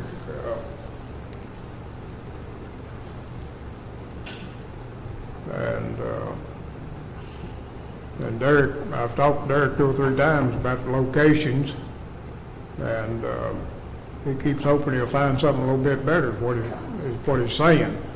And then one thing is either buying the land or leasing the land, and then of course you're gonna have to build a tower. Yeah, obviously you got to, but I mean, this thing was like a 3rd or 4th stage project, and it ain't done yet. So, but it's the biggest frustration I have, and the frustration I gather from other agencies in the county is, it's just like there's a committee. Okay, we got a committee together. Okay, well, we're talking about it. We're looking at site locations, and that's where it stops. Nothing else gets brought up about it. So that's just in the past, I think the Jacob Board has always been the ones that have, for years, advised the court on what needs to be done radio-wise. And I haven't heard from Jacob Board since I can't remember. Do they even meet anymore? I'm not on it, so I can't answer that question. I went to one meeting about 3 years ago, and that was when Motorola came in and did all that legwork. So, I mean, as far as the committee goes, I think me and Barry's on it, and then who else? Is that it? I know me and you are on it. I thought it was y'all 3. I could be wrong on that. Yeah, you might be. But either way, the committee met with Derek, and he said we need more sites, and we said we're ready to put it out for bid. So, I mean, as far as, and maybe we need to get the judge on the committee too, so he can, when we're not having fiscal court, he can beat the bushes and, I don't know, maybe help us get some land acquisitions or put it out for bid or what we need to do. But first we got to address, if you're even in the fire truck or you're not able to mic up, I have talked to Derek some about, there were some problem areas that he went and tested, and I don't know why he didn't have the same problem, but that could be anything. I don't know. I'm not saying, I know y'all are having the problems, it's not that, but we need to, Jacob Board at one time sort of had, supposedly the invested knowledge on what to do. That was, that was combined when this was all, whenever we did the radio stuff, it was combined, and their knowledge together was supposed to advise us on what to do with being different agencies that represent. But I don't think that's happening anymore. I don't think they're meeting. So, I mean, we're just going to have to come up with a different plan if that's no longer the advisory board. But the committee that me and Barry and Jason, I think, are on is to move forward, was just on the moving forward on the additional sites. And we've already made a decision as a committee to recommend to the court that we want to move forward on putting it out for bid. And I reported that a few months ago, that we're ready to put it out for bid. So, I think the next step was, before you put it out for bid, you've got to have land. That's what they were. Right. You've got to have land. So, So whose district would that land be? Would that be Jack's district down there in the South Logan Road? Yes. I mean, I have no problem with knocking on doors and talking to all those people there on that hill if that's where the. There used to be a bluegrass tower off Price's Mill that was actually on Larry Price's farm, and they've since taken it down. I don't know if Witt would be interested in something out there, but as far as North Logan, I mean, it's split between y'all two, so it could be, depending on where it goes. What does the anywhere in state there. police use? Statements here. Sir, What does the state police use? they're on that Motorola system. Basically, I forgot, what was it? It's called P something. P25? Yeah. Yeah, Yeah, that's what P25. they use. Yeah, it's P25, PX25, P something. Okay, so they can talk in all these areas, but if they have a trunking device in their car too, so they have the repeater in their car? And one of the issues, like with them, is so much because you never know where that unit's probably going to be at. Well, I know, So- I was just gonna say that's not good for a fire truck. I mean, you know, that's, The way I understand it is the tower in Lewisburg is just a 3-channel tower, and when you have 8 agencies trying to key up, it's not going to work. If you build a tower and put it 300 more feet in the air, it's still only going to have a 3-channel it's only tower. 3 channels. And it's not going to do that much difference. That's what Derek has told me. The license for our frequencies are all sold, and we can't upgrade to a bigger channel because we can't get another frequency for that load. well, since you're talking, Stephen, you know a lot about the radios too. Is this system repairable or is this system done? Well, and I'm not great on the radio technology, but the way Derek has told me was if we cannot upgrade more channels in any tower system, but mainly the north only has 3, you're gonna have to go to an 800 frequency, which is basically the P25 Motorola system. But you got to have more towers for that, right? Well, you need an extra tower, yes, but the problem with talking is 3 channels are keyed up with other agencies, so you have to wait until a channel comes free before they kick in. Dispatch does hear them, but they can't get back to them because the channel's busy. Because they're tied up. Right. And because everybody's just constantly keying, trying to get contacted, the channels can't change fast enough. That's what I said earlier. You know, they were hearing, the other day, just for that one incident, they were hearing me, but I couldn't hear them back. So who's, They were hearing everything I was trying to tell them, but I couldn't get nothing back from so them. there's 8 different channels. Well, there's I don't only 3 in Lewisburg. The So what's Russell those Tower 3? has 8, but when they built north, they only put a 3-channel system on it, and it should have been an 8. just It should have been an like 8. Russell. Just But everything it should have been can't the be same. now because of licensing or something. The licensings are sold out. Frequencies. They're If sold out. if you have 8 channels in Russellville that you own those frequencies, so you should be able to put those 8 in Lewisburg. It's not regional, those Right, channels they're are, ours. they're I yours. So if I'll you ask got them. 8 in Russellville, you can have 8 in Lewisburg. Yeah, I don't know the ins and outs on that, but it makes sense to me, but I'm not a radio guy, You so. can't do, You got, so if you, the way Derek described it to me is if you have 8 in Russellville, 3 in Adderable, and then 3 in Auburn, so that's 14 frequencies that we own. We can't add a 4th one in Lewisburg without owning an additional frequency. See, it'd be 15.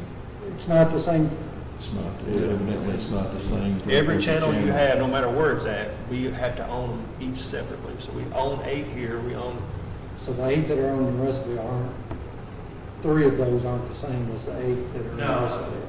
no, They're 3 Yes, different. right, yes. Oh, 3 okay. different frequencies. Okay, I thought frequency was for the whole system. I think You it's bought that for, free. it's for It's channel. for I each think. channel. I think it's for each channel. Yep, so for each channel. Okay, does the fire department own channels as well? We're on y'all. The only thing So we, there's only 3 fire department, EMS, or everybody? It's 3. Yes. Three, that's just 3 that picks up everybody. yeah. So if we're direct, you have fire, EMS, law enforcement, and then whatever There's no way to agencies. talk, there's too much traffic. There's Correct. no way to come through. Now, we have our own private one that was bought by the fire department right after this system was put in, and we bought it as us, but dispatch cannot monitor it. It does not go through this system. It's basically just a talk around for us down that way. Okay. It does not go through our system. We could put tire on top of tire, and if it's too much traffic on it, it's not gonna do any good. You gotta have the channel capacity. Yeah, I'm not saying towers is the I'm fix, just- yeah. What I'm saying. Honestly, the way Derek talked is we're at a point of, we're gonna have to look down the road at a bigger system, a Motorola system, since that's what the grant money's for. That's all the grant money I can find is switching into a hybrid Motorola system. Who's gonna pay for all the That's- fire departments, That's the first I've heard about the grant. radios? I think they're talking about grant is in. There's, is it a FEMA, through FEMA or something on the Grand Motorola? River's the one I Okay. get a lot from, and they. For that PX25 grant, for the Motorola stuff. So there's a grant available for that. I'm assuming. I've heard what he said, and I've heard bits and pieces, but I can't, so I don't know, First I've so. heard that. Sounds like the radio committee needs to meet with a few people that's knowledgeable, like Derek and Steve, and start rolling. Yeah, I mean, it sounds to me like we're almost like Humane Society. It sounds like we've maxed this one out. I'm not gonna disagree with that. Sound like we maxed this radio system out. I don't say max, but I will say that because we had to get some things fixed, it's getting there, yes. And that's what Derek told me a while back, because I had some questions about some other stuff, and I was like, where are we at on things? And he was like, I can't get any more license. I was like, so to me, that means if we can't continue to build our license, what do we do? He's like, you're probably gonna have to go up to a higher frequency, which is the Motorola B25 hybrid stuff. But the coverage is less on them. So that's why it takes more Right. repeaters. Yes. Because the higher the frequency, the higher less you go, coverage. the less coverage you get, then you have to build more towers or the trunking system like the state does. The trunking Their system, towers read off each, when their car goes into another county, it picks up that tower and then it talks to that tower. So that's how they can travel out so far and still talk. But, you know, the big brain in Bowling Green is a huge Motorola system. I mean, Simpson, a lot of counties are getting on that. So we'll have to have a different feasibility study done for Motorola because the tower. Well, that's when Motorola came down a couple of years ago and did that, but, you know, we felt like that the system still has life in it, but it is, I think it is what it is. Frequency problem. So FCC won't give us more channel. Right, and that was something that we didn't predict or even was aware of when it issued 3 years ago. Has Derek said anything about the license on the new system, like if you were to go to the Motorola system or whatever, what is the availability for? Well, he had mentioned that it wouldn't be a bad idea to consider buying frequencies Like now? like now. Yeah, I mean, if grants is available for that particular system, it only makes sense as people's getting awarded grants, your frequencies is gonna be slimmer, slimmer, and slimmer. Could we run into the same problem with that if we don't start? Because a lot of people are on that Yeah. system. They're on that. But, you know, and I know I learn daily on the radio stuff. I mean, that's what we pay Derek to do. I think Derek probably needs to come and do more appearances on describing what he is. 'Cause we talk in passing or in need, and I do know he's working and trying to figure out stuff, because we're trying to figure out something about schools. Our radios don't work in any of the schools, so he's looking at a way that we might be able to fix that by adding some equipment in the schools, so that when we're in there, it amplifies it. But Yeah, that's another thing too. It don't matter if it's law enforcement, at fire department, or EMS, when you walk inside them school buildings, you might as well just leave it in the vehicle because you ain't using it. It will not work. Mm-mm. So, We got, I know, I we know. got different issues though. I mean, we got channel issues and then we got coverage issues. Yeah. I mean, I know nothing's going to be decided today, and it's going to take some time, but I just trying to get some updates on what I can give back to my people when they ask me questions. So just keep me in the loop. Y'all know how to get a hold of me, and if there's anything I can do to help or to maybe help figure out a problem or bounce ideas, I'll do what I can. So, thank you. Thank you. Appreciate it. Thank you, Jonathan. I got one more question. There's no frequency nowhere? I mean, even if we change, I mean, The there, way I understood, that's his words were, we cannot buy any more licenses under the frequencies that we run our system with. Which, They're again, just I was a little We buy puzzled a with system, too. it operates, this is the way I've been told, it operates from this scale frequency, and I'm just making this number up, from 100 to 200. And you can buy up as many as you want when you buy that system. And so we went in there and bought 8, and then bought another 3, and and then somebody else around us has started buying within that 100, 200 parameter until there's no more left. I think our numbers are So 700 and something is our frequency, and next up is the higher frequency is 800. And so our system will pick up 800. Yeah. You got to buy all new equipment. that's probably a game. Yeah. So, but, But we could use, Okay, let's take a small break before we head into new business. Dan King's been telling me for 10 years,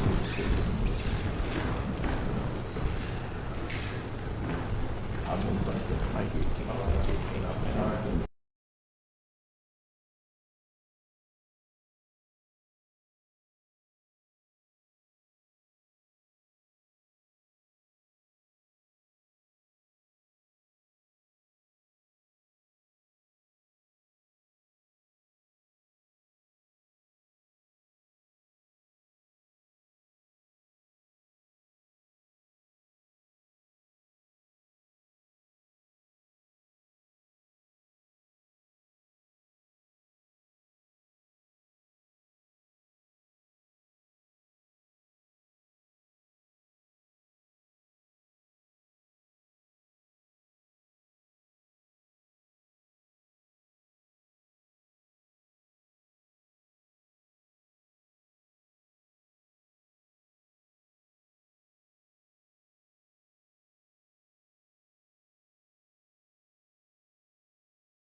that. He had donuts, see, all I got is just a bunch of old. That's all I got. He got that bread and some greens.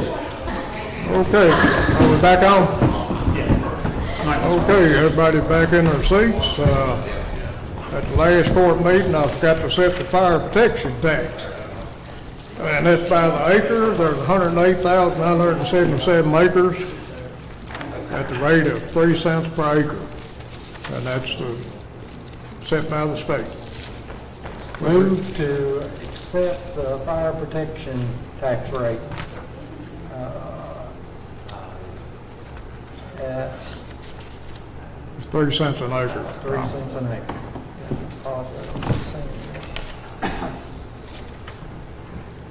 Second.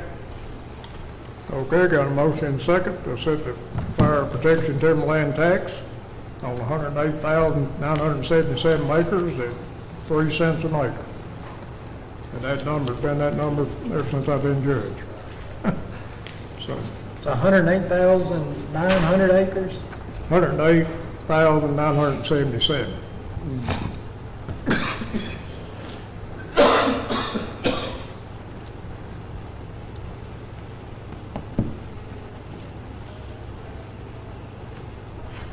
All right, any questions?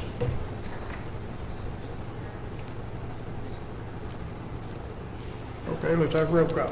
Davenport, Yes. Wright, Yes. Harper, Yes. Kyle, Yes. Bolden, Yes. Chick. Yes. Okay, next item of business is to acknowledge the 2022 tax rate for all county-wide taxing districts excluding the school district, and y'all should have a copy of that.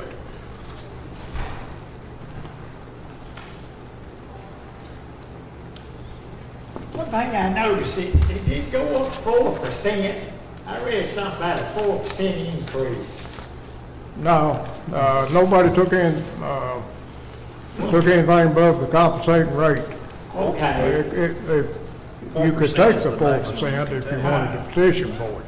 4% is the maximum you can take in a given year on Well, local. I read something last night in this about it. Like right here, see right here where it says 4% increase, the Yeah. tax rate would be That- this? yeah. These are your options, but we never took any of those Okay. increases. Okay. Okay. I didn't, We took the compensating rate, okay. which is the same, which is the tax rate it takes to generate the same money as it did the year prior. Okay, and That's all that means. that compensating rate also lowered the tax rate in Logan County. That's right. So it may go up, it may go down. Compensating rate may go up if you have more properties to tax. Right. Okay.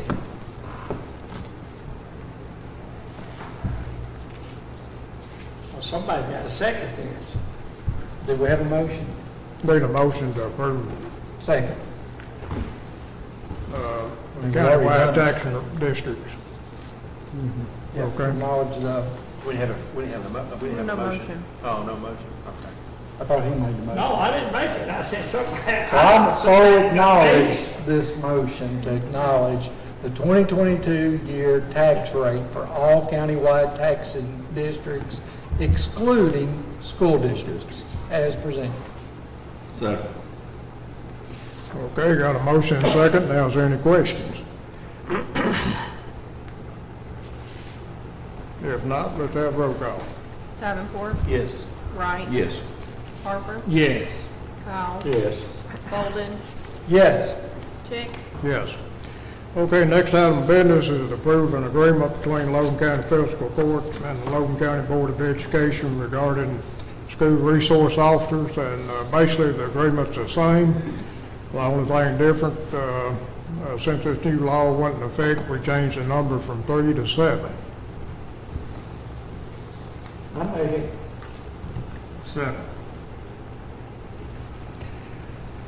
Okay, got a motion and second. Now, is there any question? Okay, let's have roll call. Davenport, Yes. Wright, Yes. Harper, Harper. Yes. Kyle, Yes. Bolden, Yes. Chick. Yes. Okay, next item of business is to approve to amend the annual setting order for maximum amount for deputies and assistants at the sheriff's department. And due to the adding of the SROs, we got this is an amended annual setting order. We had to amend this, and we got to send it to the state. So acknowledge the annual order setting maximum amount for the deputies and assistants for the Logan County Sheriff's Department for the 2022-23 year, $3,177,828. Second. Okay, got a motion and a second. Now, is there any questions?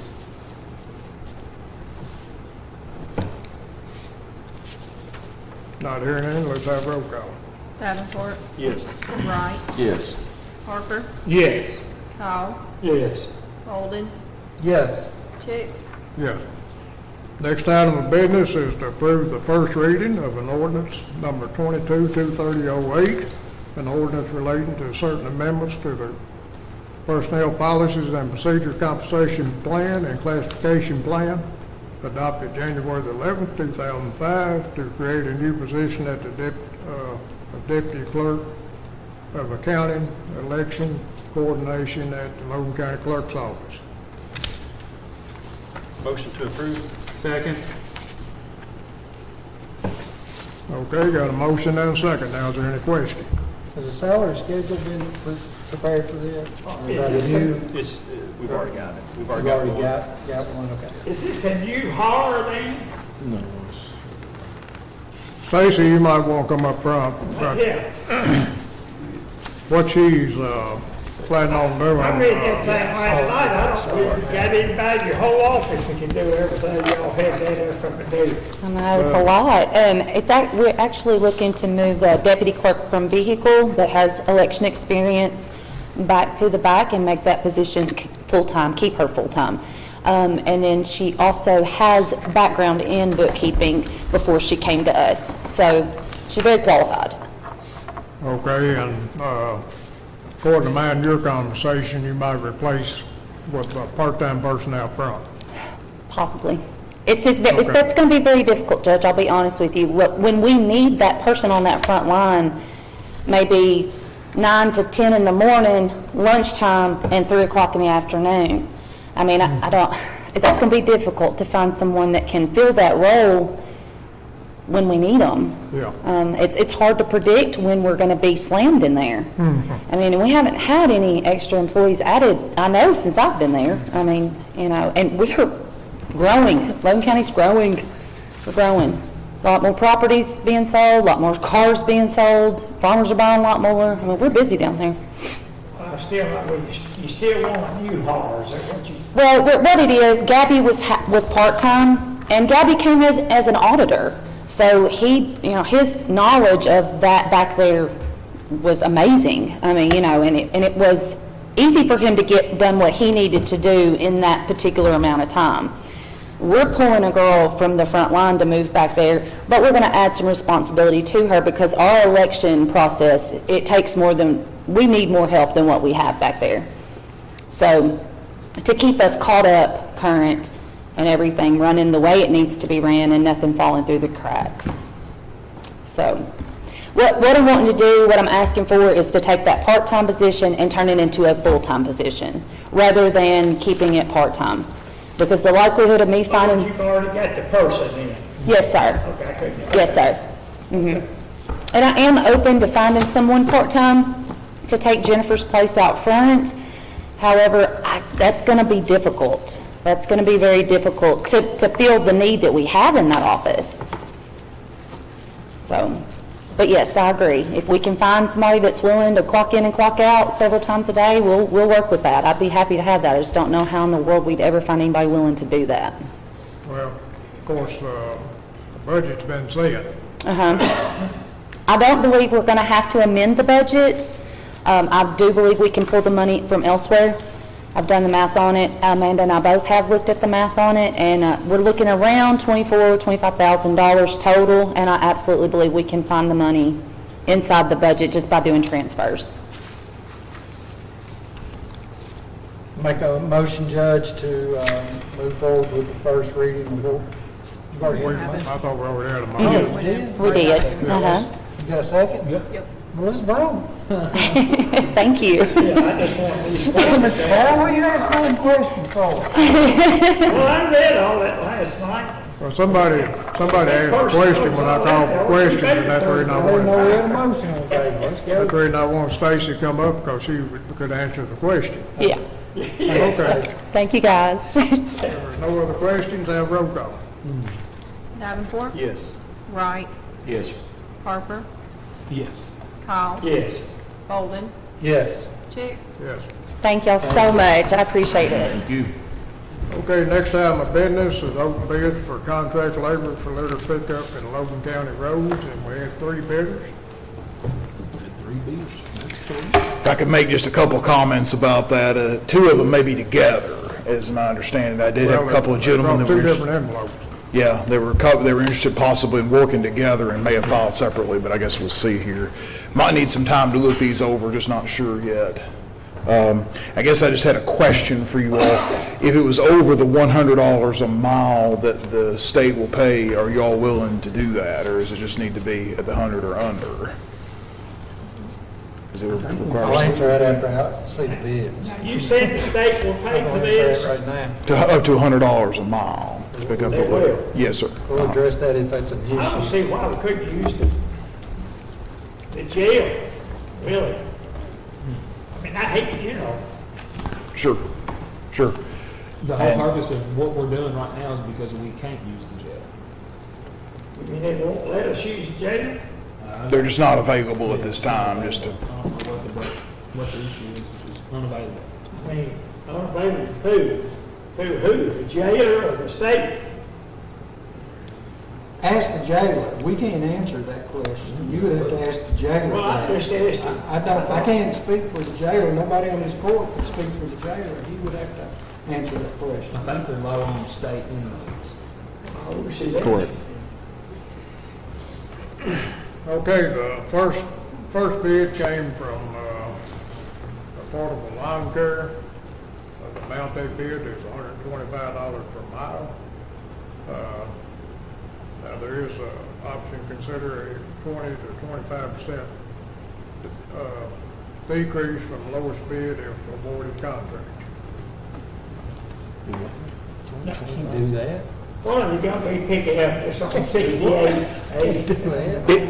It'd be like, it'd be some 2-lane roads too that I can't get otherwise with the groups like 79 South or 431 South. It's a full-time deal. Option 2. It's at least $30, or 30 miles a month is what we told Lowest bidder. 30 miles of litter pickup a month. So it might not be quite full-time for a group, but it'd be quite a bit of work. 25% already. I've been on, anyhow. Okay. It's a first for me. We're affordable. Let me see that. I'll go ahead. All right, you got another one? Yeah, I got one from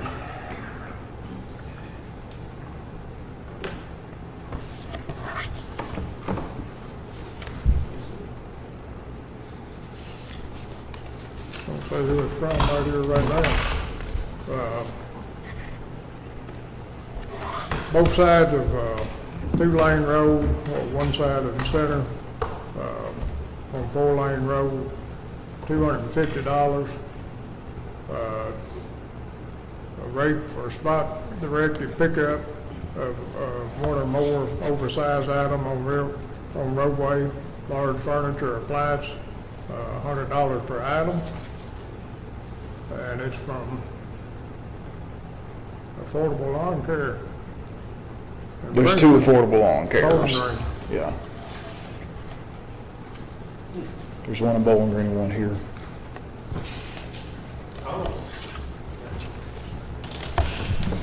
We got one more.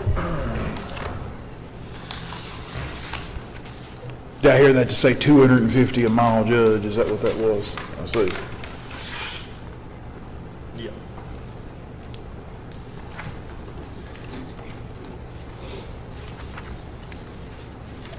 WDM Lawn Care, and their price is 250 miles, $250 average, 8 miles per day. Price for bulk pickup, $100 per item, average 24 hours at notification.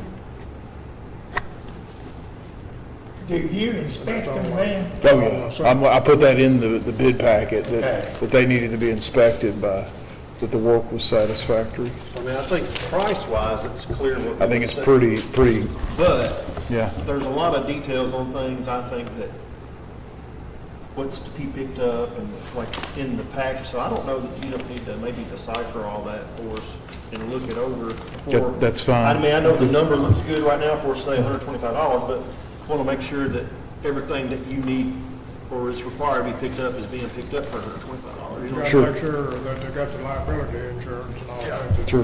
This bunch here sent the liability insurance with them. That's a lot of difference. The first month sent. Be sure liability. and keep the envelope with them. I think they Insurance policy sent in- liability too, did they not? Yes, sir. Judge, did you say something? I apologize. I said, be sure and keep up those envelopes. I mean, these bids need to be put back in those Liability, envelopes. though, isn't it? No liability. All right, put that in. Jason, here's the other one. Thomas, here's the envelope that goes with yours. Well, Nathan needs to look over it. Oh, where's the? I think so. Nathan, if you don't care, can I just make you a copy of those so I can keep the original? That'd be fine.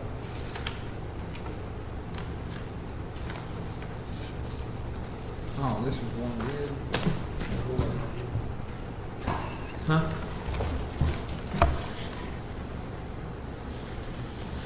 Of course, the sooner we can get started on it, the better to spend the money that I have. So try to make a decision as quick as possible, if that's good. Can we afford $250? That's a lot of money. We just want to make sure that the $125 a mile is everything that you're looking for. Mm-hmm, sure. So we get 125 from the state?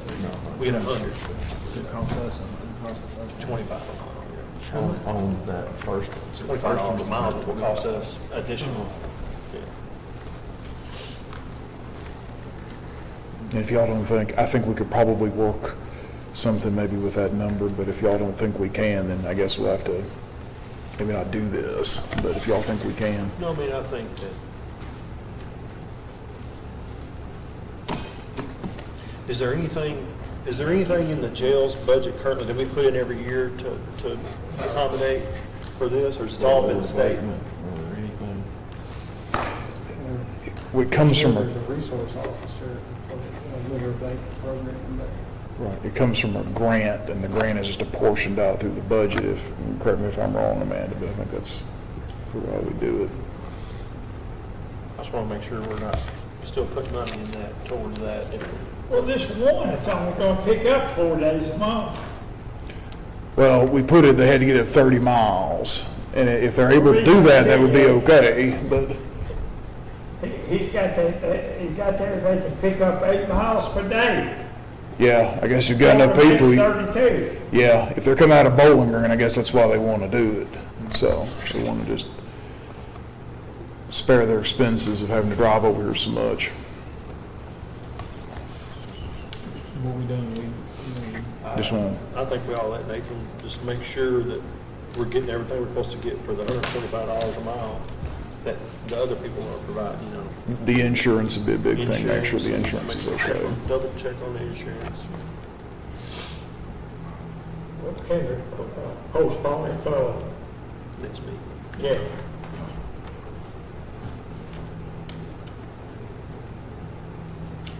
Well, I don't know how you talk about insurance, are they considered Unless we can accept it. county employees? Contingent upon. No, Contract laborers. Let's I didn't know what we could be sued over. that's kind of the idea, to protect ourselves. That's why we want the liability insurance, So, where they got their own liability. You want to do it, insurance. we can go ahead and do it now, but do it contingent upon Nathan's approval of, and find out they got insurance, correct insurance, that they're covering all the needs we're That way requiring. we don't have to wait for next court meeting if you want to start the service, just accept the lowest bid. That's great. reviewed by the solid waste coordinator and the judge, they're in agreement that it's the best bid, and we move forward with it. I appreciate that. That's my motion to accept affordable lawn care number 1. Seems that, were they from Russellville? Yes, From Logan County, at $125 per mile contingent upon review from solid waste coordinator in the judge's office. Second. Okay, y'all heard the motion. You got that, didn't you? Any questions? Okay, let's have roll call. Davenport, Yes. Wright, Yes. Harper, Yes. Kyle, Yes. Bolden, Yes. Chick, Yes. Thank you all. Thank you. Hey, Judge, I got a Okay, now, Nathan, you can take over bids, but just keep them in the envelope. Sure. I'll let her make whatever copy she needs. Judge, I got a question. Can we, if I get Derek, if I'm able to get Derek, I've been trying to get a hold of Derek Wilson when we was talking about the radio stuff. If I can get him on the phone, speaker, we can ask him a couple questions about those frequencies. Can we go ahead and do that, or you want to wait until after we get through this? Let's wait till we get through this. Okay. Y'all okay with that? We'll get Derek on the phone. Okay, next is discuss quotes for carpet cleaning at Logan County Judicial Center. And I got a couple of quotes, and the AOC approved the American Cleaning Service at $24,444. And we need to have a motion just approving what the AOC approved. So moved. Second. To do what? I missed. Carpet cleaning. Oh, yeah, I got it. I got you. Yeah, I read that. Yeah, I know. We just need to approve the I just want to $24,444 by Yes, sir. American Cleaning Service. You just look my way, I tell you that, brother. I wouldn't read you straight. Did we get a second on that? we did. Yes, sir. Okay. Any question? Okay, let's have roll call. Davenport, Yes. Wright, Yes. Harper, Yes. Kyle, Yes. Bolden, Yes. Chick, Yes.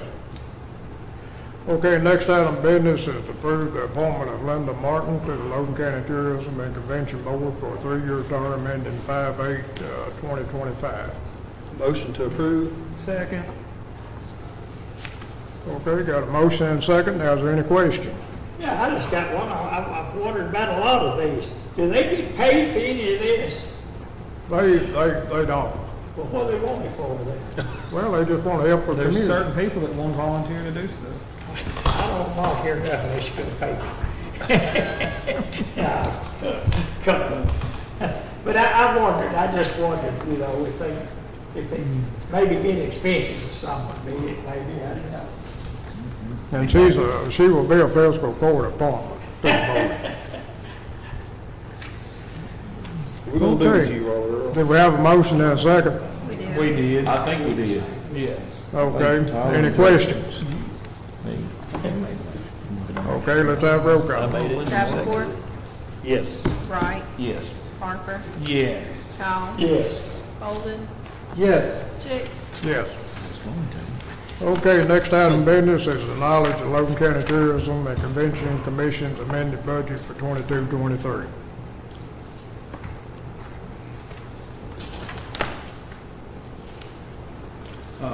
Yeah, motion to acknowledge the amended budget for the Tourism and Convention Commission for 2022 to 2023. Second. Okay, got a motion and a second. Now, is there any question? Okay, let's have roll call. Davenport, Yes. Wright, Yes. Harper, Yes. Kyle, Yes. Bolden, Yes. Chick, Yes. Okay, next item of business is to acknowledge that the fiscal court assessed the current level of the Sheriff's County revenue budget of $500,000 and additional surety of $1 million, and the tax collection of previous years, and it is deemed that by the fiscal court that the current county revenue bond and surety are adequate for risk. And this is for tax collection. So moved. Second. in the way that I read it. In the way you read it. Okay, is there any questions? Okay, let's have roll call. Davenport, Yes. Wright, Yes. Harper, Yes. Call, Yes. Holden, Yes. Chick. Yes. Okay, we got one post-agenda item, and Matt, you'd like to address the court? Hey,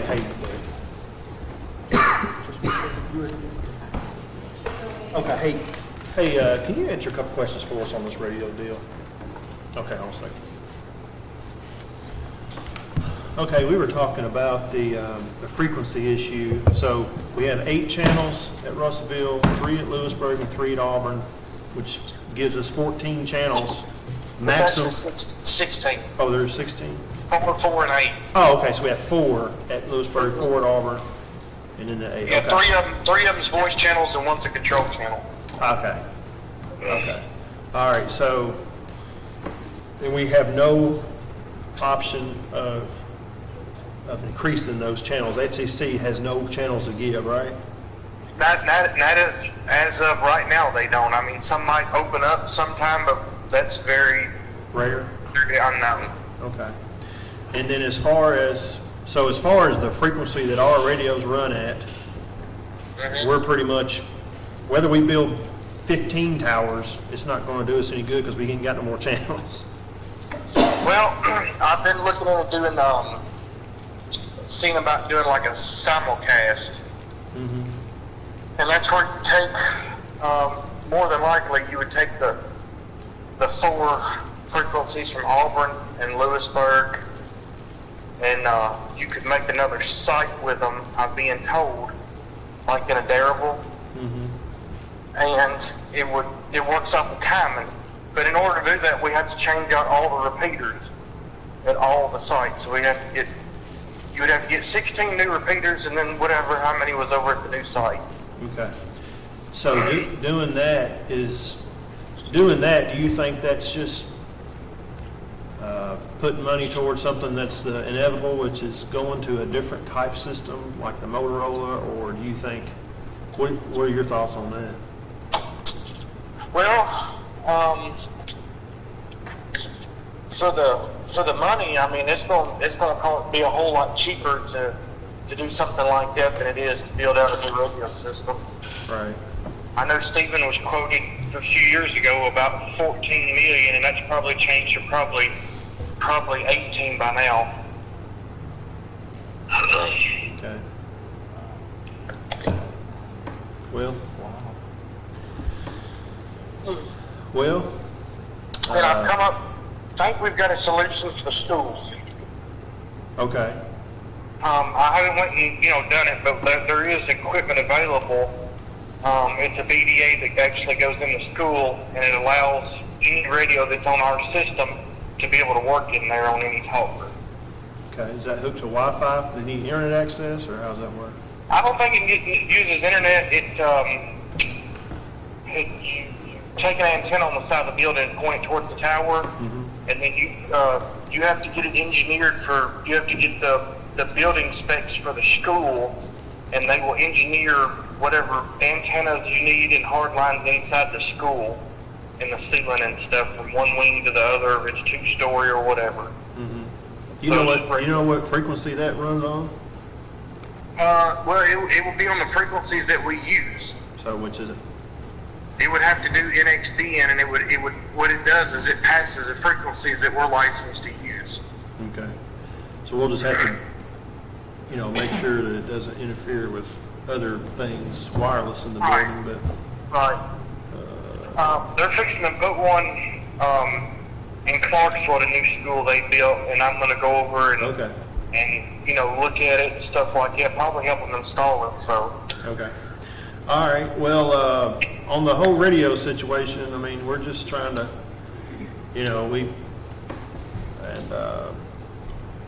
we're just trying to figure out what our next step is. I think as far as the committee goes, we was ready to put out for bid to adding the additional sites, but then again, if adding additional sites isn't going to help us because it's a frequency problem, right? You know what I'm saying?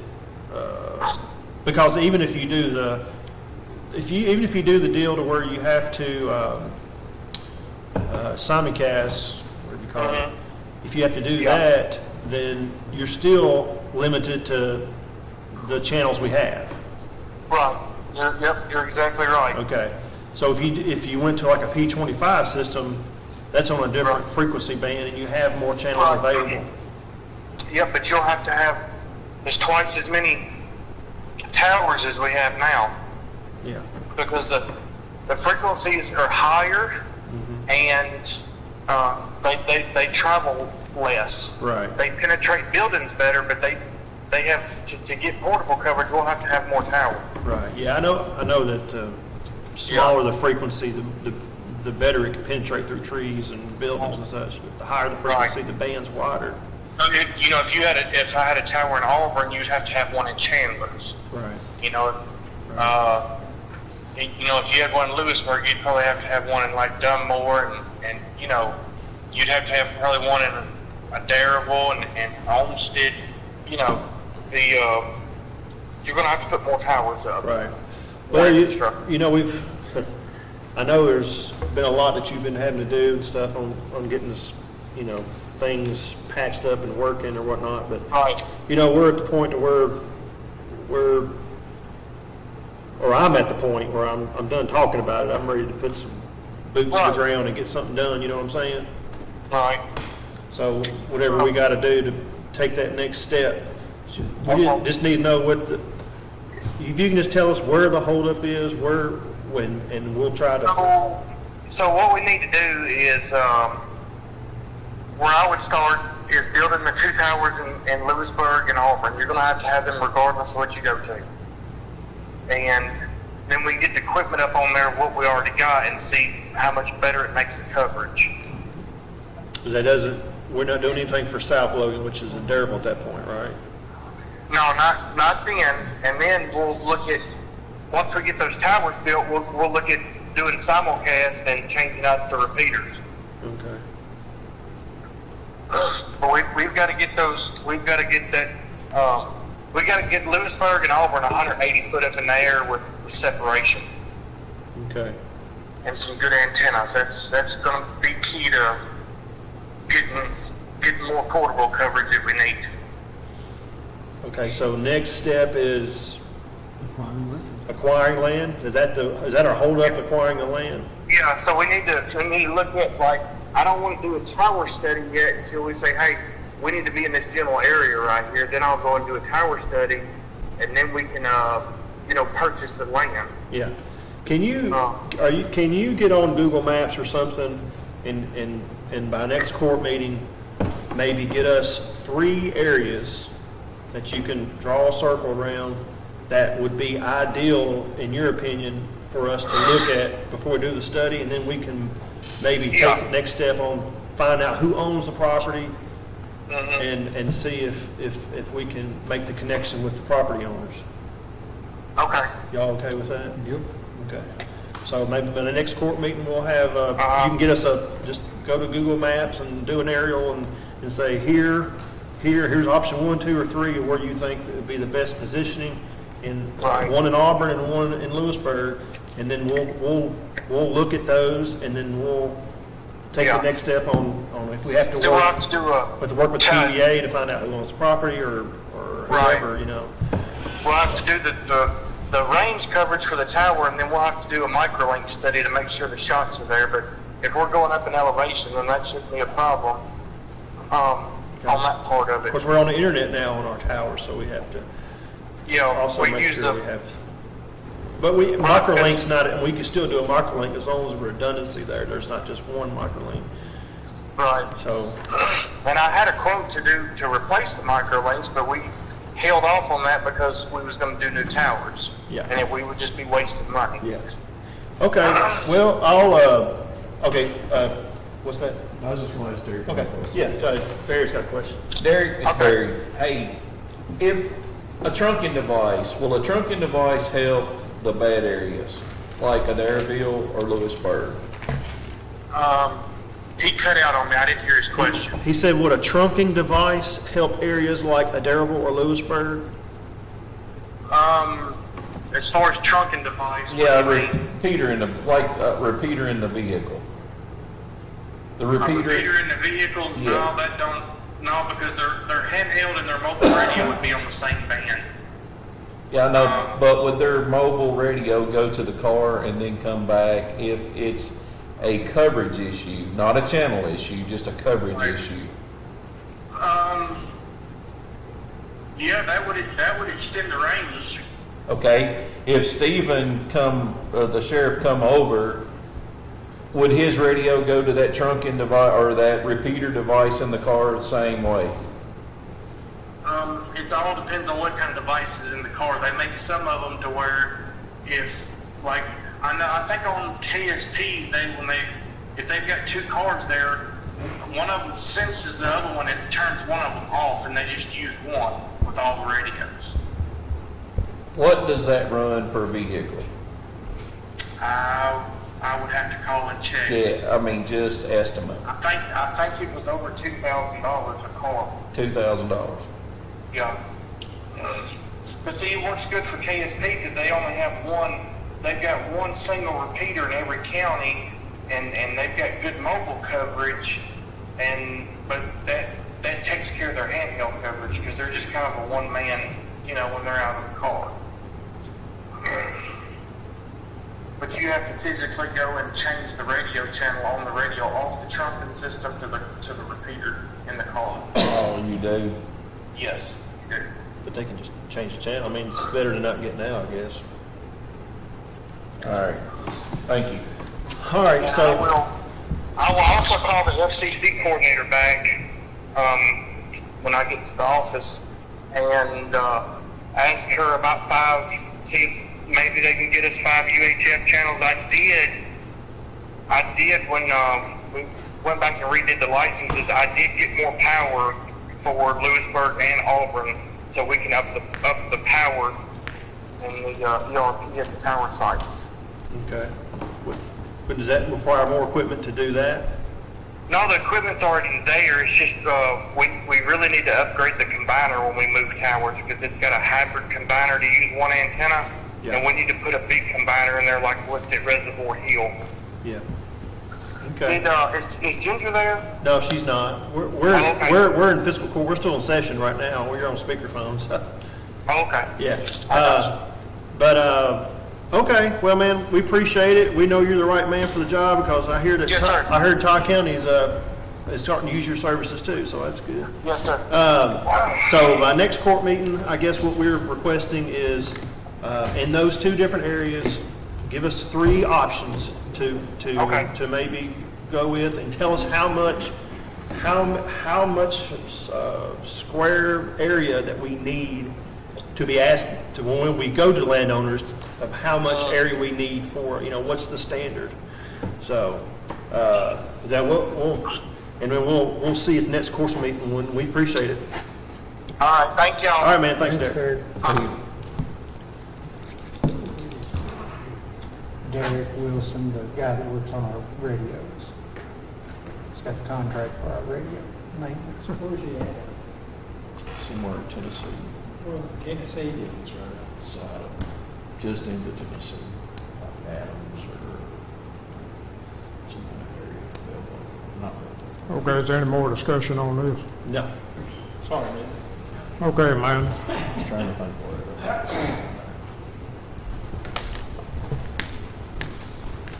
I didn't know I was going to be doing this today, but Lonnie asked me to give you guys an update on the outdoor arena. There's a committee that's kind of been appointed for that. I do volunteer on that committee. None of us get paid. At this point on that program, we have hired an architect. They are starting the survey process and the topographical study. Through the extension office right now, they are putting out for bids. One of the major expenses to the project was going to be the bleachers. They were actually, brand new ones were going to be probably half, if not a little bit more of the total cost of the project. So right now, they're doing advertising for bids on ADA compliant bleachers that would be installed and seat approximately 3,000 people.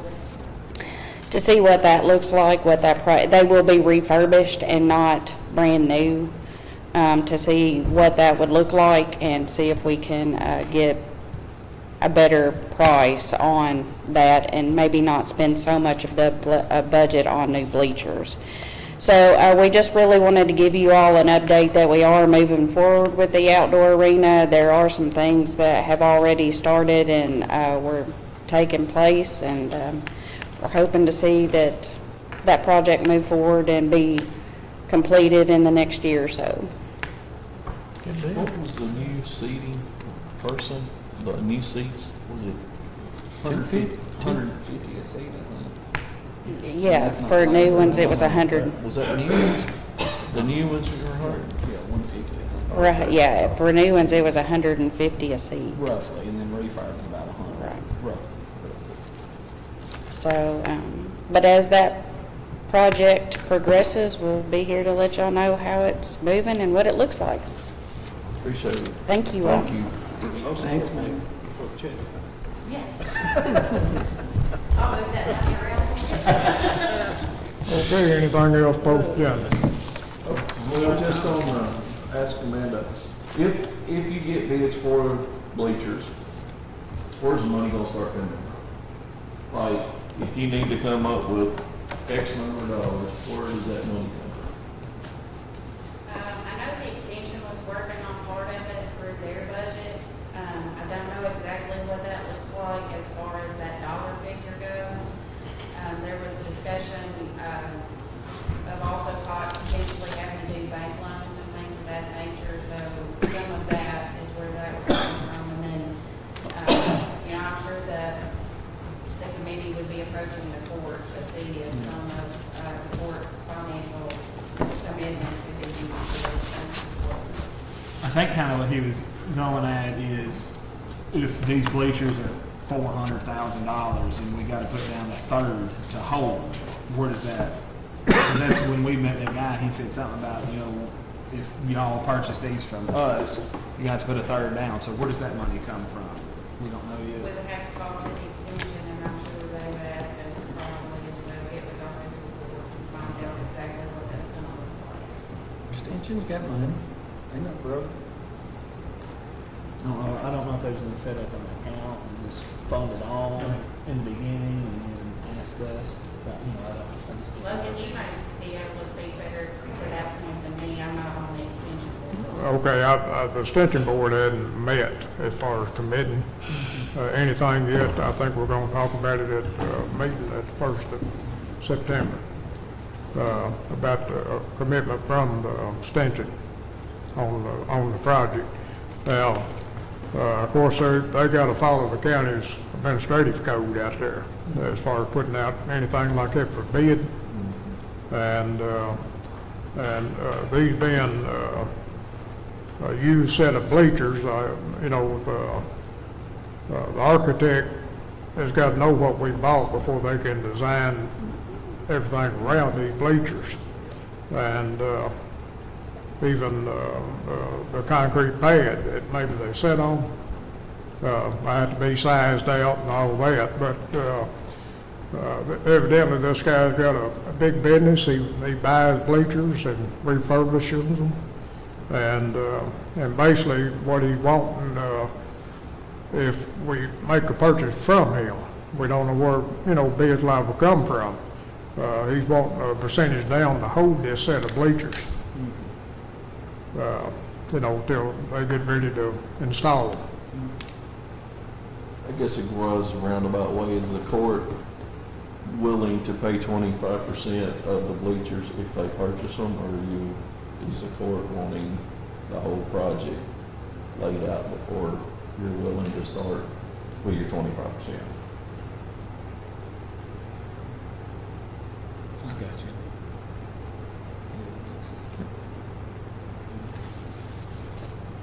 Something to think about. Yeah, we said we'd. And we pretty much got to have anything in possession before we fiscal court and spend money on it. Okay, so if a third of it was put up front, the way I understand it, a third of it up front, a third, the next third when it was delivered, the other third was when completed. So the court cannot do the first third in because they're not delivered? And I don't know if extension can, if they fall in our administrative code. Well, I mean, there's lots of times when projects are underway, like, and I don't know, if we probably need to seek some advice on it, but like, when we've done projects and we've had to pay for a portion of it to be 25% complete, and then when it hit 50% completion, you pay for that portion. So, I mean, we may be able to work it that way. Might be able to work it that way. Tell us to send a couple boats from it. Put them in the back. But that's, Well, I think standard procedure act the same in construction. I mean, you know, you can buy it and not have possession of it. You still own it. It's no different than a sheriff's car sitting, you know, on the car lot, you know, getting the equipment put on it. We actually own it. We're waiting to take possession because they're getting the light bars and all that stuff put on it. They just have to show if it's in their possession that they insure it. And, you know, I mean, it's actually the extensions. When y'all sign that contract, it's yours. But if you're not going to take possession of it, you just make sure the person who's holding possession of it has it insured. And you have a copy of that. Pretty critical. It's easy to say it is insured. It's another thing that it actually is insured. We do that all the time in construction, you know. I'm ready to go home. I make a motion to adjourn. Second. okay, got a motion second to adjourn. Any question? Okay, let's have roll call. Davenport. Yes. Wright. Yes. Parker. Yes. Powell. Yes. Logan. Yes. You ain't going nowhere unless you walk. I'm everywhere.